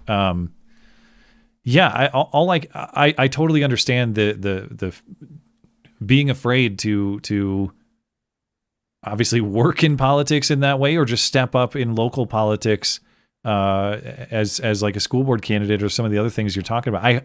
I really hope that is not a consequence of this event, that good people who are capable of strong moral leadership shy away because they're afraid that they'll be taken from their families in a way that whatever monster did this today took Charlie away from his. We need courageous leaders of moral fortitude now more than ever. And so I hope, I don't doubt that the fear that you're talking about is very real for people who live this day to day. I hope that we're able to overcome it. I pray that we're able to overcome it, because if we lose more ground in this kind of this power battle, I mean, there's not much more ground left to lose when they're shooting people for talking. So anyway, do you have thoughts on that call, Batman? Yeah, I mean, like I said, I've been swinging back and forth between, all right, calm down. We can do this the right way. And then I hear stuff like, like that caller, to the 2 points of his, basically that A, this is effectively silencing people, right? Because people are now scared to speak up. And B, his little story about the kid running up their father. I have seen the video. Yeah, it's circulate. I don't know if you've seen that one, but yeah, I have not. But that's the kind of thing that makes me go, all right, never again. We don't deal with this ever again. We put as many heads on spikes as we need to make it never happen again. You know what I mean? Metaphorically, obviously, it is not something that I'm actually advocating, right? But it's an understandable feeling, I think, when you see something like that. Yeah. Yeah. Well, yeah. The moral necessity to temper righteous anger. Yeah. Yeah. Anyway, thank you to the caller. I appreciate that. Thanks to all our callers tonight, and especially those that were some of our last callers, because I know it took quite a long time. We still have Super Chat to get to, and I appreciate our Super Chatters too, because you guys have waited a long time too. So we'll close out with Super Chat Batman. We'll call it a night. Irish Nat, did Batman just posit that killing Hitler would be the ultimate act of good? Well, I hate to break it to you, man, but only one man actually succeeded in that endeavor. Just a little levity tonight. Yes. Jay Swee, Charlie. Yeah. I saw the Brandon Herrera video with that joke in it. That's very good. I actually don't know. What's the Brandon Herrera joke? Oh, this was one of his regular videos, not that has nothing to do with his congressional run. But he did a video on the Walther PP, the pistol that Hitler allegedly used to, yeah. And he made a joke at the beginning that was like, but Hitler was killed with this pistol, and the person who killed Hitler has to go down in history as one of my personal heroes. And then somebody comes up and whispers into his ear. And I see. Oh, okay. fuck. All right. White Turkey 20. They demonize everyone. Everyone is a target. Well, that seems like the playbook here. This is my callback to how do you know in everyday life who are the demon people who want to kill you? White Turkey says, easy to identify by physiognomy, short hair, piercings, and tattoos, like you were saying earlier. Yeah, and they come in only two flavors, Timon and Pumbaa. I wish I made that up. That's a Razorfist joke. That is a great joke, because it does explain a lot. That's funny. Also says, you're goddamn right, it's about IQ. Now hold on, it might also be about gender insanity or communism. We don't know. Like Obama says, a lot of mysteries to be solved here. Foo Cough. Stephen Crowder stops his Change My Mind series on college campuses because of threats like today. I don't see anyone stepping up soon, which is a shame. Maybe the college campus thing is over. I hope that like public events in general aren't a consequence. But yeah, I mean, I would love. I'm sitting here advocating for bravery. Am I signing up to go talk on college campuses in the same way? Well, no, I'm not. And I don't have the resources to do that sort of tour thing. But even if I did, am I eager to go put myself in the same situation that Charlie Kirk was in today, knowing that the risk is that perhaps my parents or my children would be fatherless like that? I mean, easier said than done, man. Yeah. Anyway, Jacob Powell, check out a Stop the Bleed course. Yeah, like a legit group that has bleeding limb analogs and you need a tourniquet and packable wounds, preferably taught by former military and first responders. I need to get in on something like that because I am woefully inadequately trained to respond to an emergency like we saw today. Raggle Fraggle says, my heart aches for the loss we suffered today. I wasn't much of a fan, but Charlie seemed like the best of us from what I've seen. I know this may be too soon, but does this mean that South Park is going to have to kill off Cartman? I've seen people, and thank you, Raggle Fraggle, and all the best to you and your family. I've seen people talking about the South Park thing. I haven't seen the South Park Charlie Kirk thing, so do you know what that's about? I know they portrayed him, but I don't know what the deal was. Basically, they had Cartman turn into Charlie Kirk. Debating people on the internet and stuff like that. And it was all sort of a joke at Charlie's expense. And quite frankly, I think it didn't really cause the offense that the certain people wanted it to, because Charlie saw it and just went, yeah, that's fucking funny. And then everyone forgot about it. Yeah. It wasn't like they were calling for him to be harmed or something. No. Or like really. Making him to be Hitler or something like that. I mean, they were making him out to look ridiculous, but I mean, but it wasn't anything unusual by South Park standards, I guess is what I'm saying. Yes, yeah, that's the way that I would put it.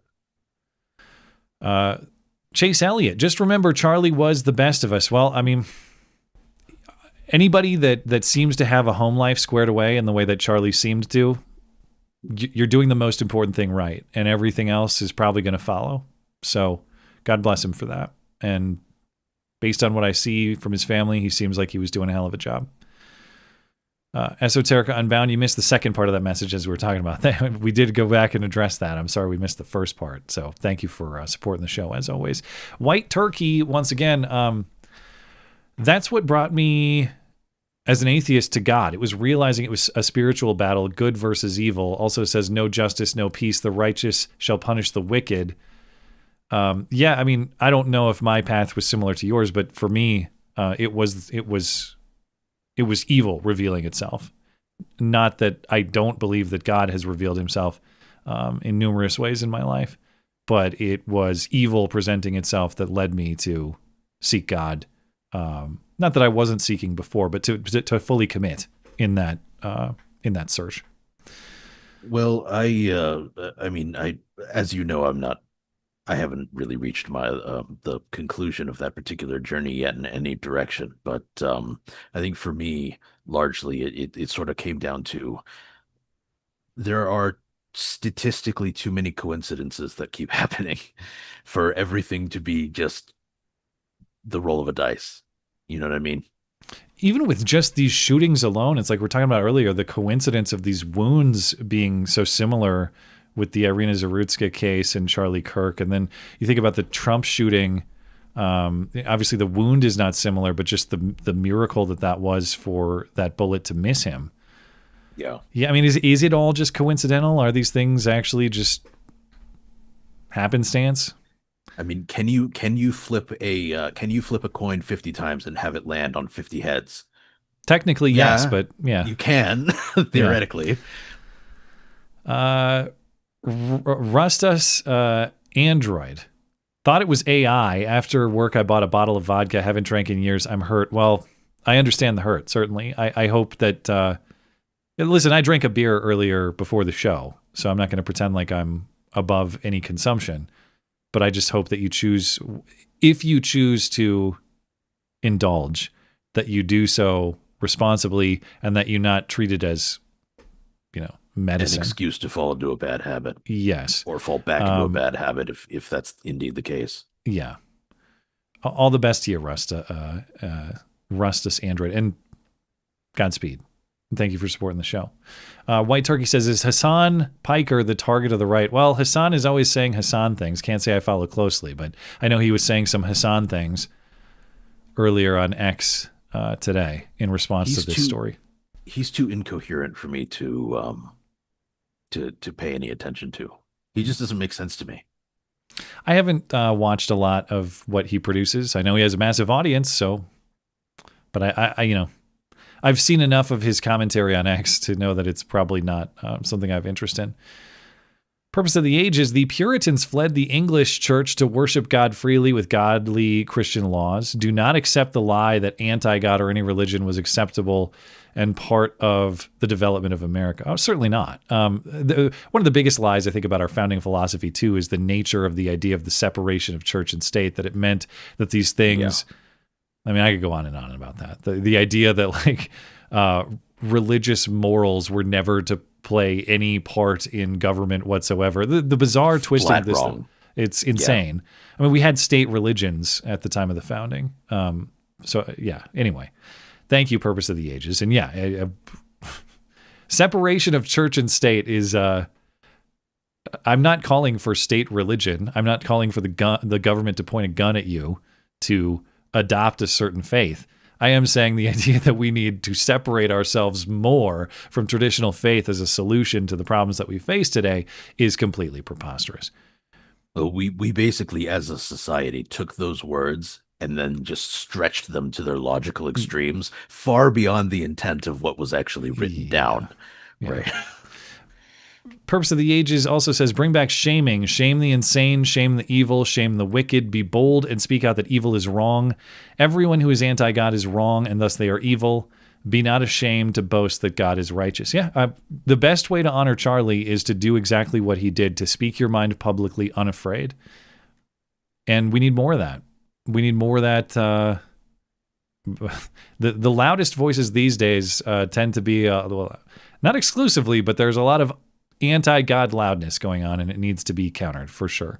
White Turkey also, the louder you speak, right? Or no, that's not the way to start this. Basically, the people who are the most unafraid to speak out are the ones who have the fewest consequences to suffer, right? Yeah, that's a good way to put it. People who have families are going to be like, well, I don't want to speak out when the violent psychopaths who have literally nothing to lose are out there shooting people, and I got kids to protect. Yeah. Ted Kaczynski is a patriot. Now, one thing I didn't mention about a quick aside. One thing I didn't mention about my time off. Do you know where Ted Kaczynski, where he was arrested, where he was busted? Oh, I knew at one point.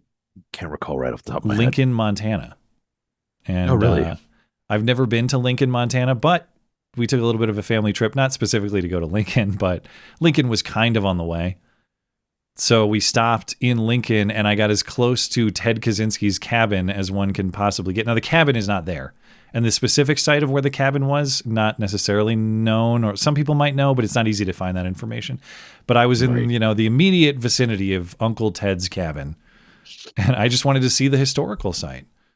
So is Ted K right-wing? I think he saw both sides and called them out. Well, yeah, I know he was kind of a critic of modernity, or however you might want to frame what was going on. I don't know. It's been a while since I've looked at his manifesto, so it's hard for me to say, like, was it right-wing? Was it left-wing? Anyway, yeah, same. I just wanted to see the historical site. White Turkey also says, Ninja Kitty Bonks, I don't know about you, but reading Industrial Society and its Future, so this is back to Ted Kaczynski, the Unabomber. His point is that it would never be noticed without violence, that he would never be noticed without violence. And let's be real, life is violence. Might makes right. That's the real truth. Well, I can't agree with that. Certainly as a practical matter, might can do a lot of things, but there are rules to this world that are authored by God. And it is not simply the strongest imposes their will on the weak, and the strongest through that arrangement defines right and wrong. There is a right and wrong defined by God himself. And it is not simply whoever the most powerful human is gets to write the rules himself. But Anyway, to try to give as much credit to your point as I can from my perspective, White Turkey, it's what you need is the combination of both. You need strong men committed to God's moral framework.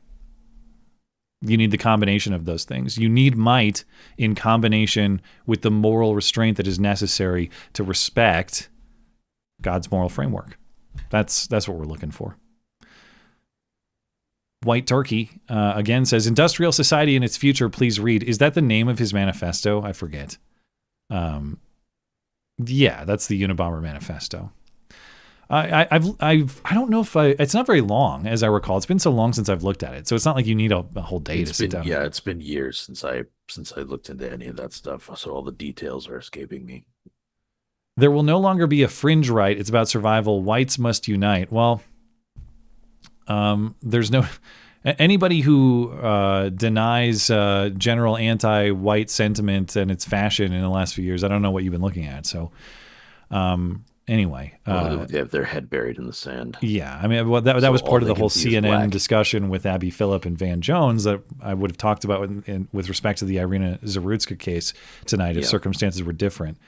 I mean, they were mad at Charlie just for saying that she's white, and so they were saying this is nothing close to a George Floyd situation, as though George Floyd was a bigger injustice than what happened to Irina Zarutska, which is a preposterous statement. They say with a straight face. Meanwhile, that guy, after he stabbed her, is like, "I got that white bitch." He said he identified her racially, and Van Jones is going to say there's no racial component to this. There literally is no racial component to the George Floyd case. There is zero evidence that Derek Chauvin acted with racial bias or animus, and none was ever presented at trial. He never was prosecuted for a hate crime. He was never convicted of a hate crime. That case was racialized by the racial industry. Meanwhile, you have a case with Irina Zarutska where the guy at least talks about her race right after stabbing her, and you are deemed racist if you even mention that. Or anyway, You're not White Turkey supposed to notice. Yeah, well, that's been the news cycle for the last few days. The problem is not the murder on the train. The problem is certain people noticed and made a big deal of it. Yeah. White Turkey says, I'm biracial. I see the hate for whites. I will not stand for it. I have white pride for my Scandinavian ancestors. I have pride for my indigenous ancestors. This people hate, the hate for white people is wrong. Yeah, certainly. And thank you for supporting the show. I really appreciate it. And let's see. Rustus Android, talking about the vodka earlier, says, I'm not falling into a bad habit. I've never had a drinking habit, but I appreciate the concern. I'm just hurt. Afford me this one night. Well, I certainly understand. Yeah, and, I actually feel the same way. I know that there are a lot of people who say, just don't drink, period. And I respect that. Like strictly morally speaking, you probably shouldn't. For me, I just enjoy a beer, whether it's after a tough day like this or whether it's with a good meal or whatever. I have never felt an addictive quality to alcohol that many experience.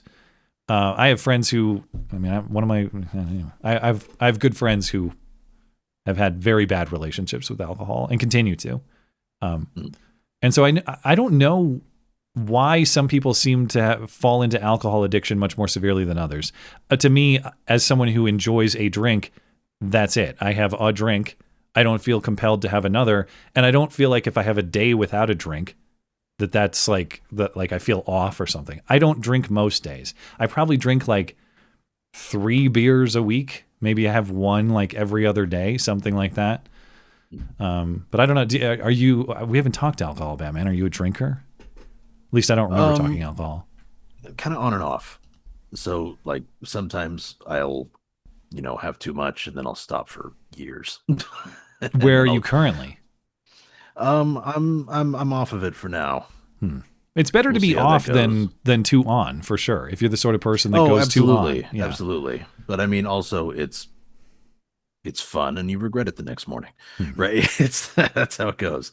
But catch up with Rumble here, and then we'll call it a night. And Bladamson saying, was my first Rumble rant too spicy for you to read? Lol. It's actually not on my list here. So if you sent it before the stream started or something, my ability to read Rumble rants is a little bit sketchy. So I don't know. Rumble doesn't usually censor things, but I just don't have it in my feed. So no, it wasn't too spicy for me. I just don't see it. I'm sorry it's missing. But Spirit of Lexington, the next This is the logical next step of the concerted effort of the left to prevent free speech on campus. Shouting you down isn't stopping you? Well, this will stop you. It logically follows.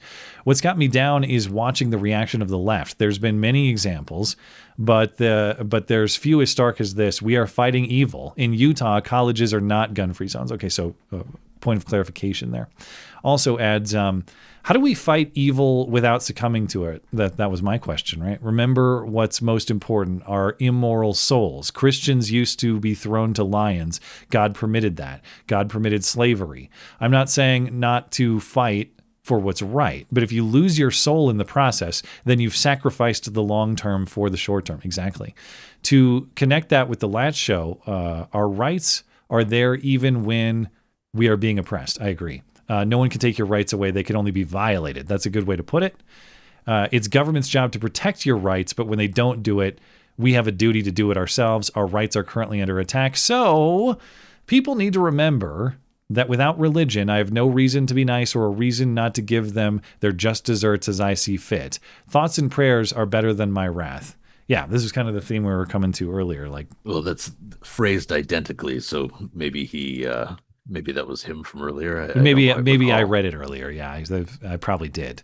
No, that was that was Laughing Boy, which I already read. Spirit of Lexington ended on a point of ambiguity. Our rights are currently under attack. So, yeah, a moral truth, just like all truth, it suffers setbacks. Sometimes it's easy to think that evil has won the day because evil can sometimes win the day. But the truth as a matter of fact, the truth as a matter of morality, it is undefeated in the end. It will succeed in this instance too. And that's what I was trying to sort of get at when I mentioned a couple of times over the course of the show today that the world will spin on. Yeah. Right. That's not going to change. Dangerous Spaces, thanks for extended call screener duty tonight. He says, I know we said this stuff before your break, but seeing someone's life snuff out suddenly, I feel the need to say it again. I appreciate the faith you've always had in me for the 4.5 years to help you in the various forms on this show. Also appreciate the audience for saying and thinking I work hard and being so complimentary. You guys are total fucking legends. Remember when Kai Trump spoke at the RNC and the Harpies at The View complained that they're humanizing Trump? Yeah. What do people expect to happen when you want and do dehumanize political opponents, when humanization is a problem?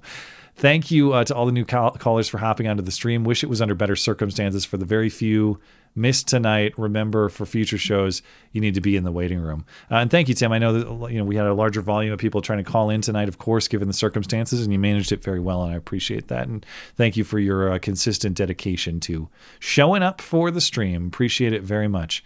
All right. I think we're all set. Why it's showing me one. Okay, never mind. I thought I had another voicemail, but we don't. We're good on Odyssey as well. All right, Batman, anything you want to say before we're out of here? Oh, I think we've covered everything pretty extensively at this point, so. All right. Well, I didn't play any intros. I didn't do any. I'm just not doing the usual show stuff tonight just because it feels weird. It's like kind of. Yeah, it doesn't feel like going through the whole dog and pony show that you normally do for this. Yeah. So I'm just going to leave it. I think everything that needed to be said was said tonight. And I just want to say thank you to everybody who tuned in. Thank you for your participation in the show. Thank you for the thoughts. Thank you for helping me and Batman and the rest of this community process what is an incredibly difficult day for everybody, but certainly the most difficult for Charlie and his family. God bless them. And God bless this country. I hope we find ways to recover from this. We don't descend into something worse. I could go on and on. We've said it all tonight. I just appreciate everybody so much. Thank you for being here to work through this with us tonight. And of course, I will be back on Sunday night, and I'm sure we'll talk about it some more then. So have a great night. Appreciate you guys.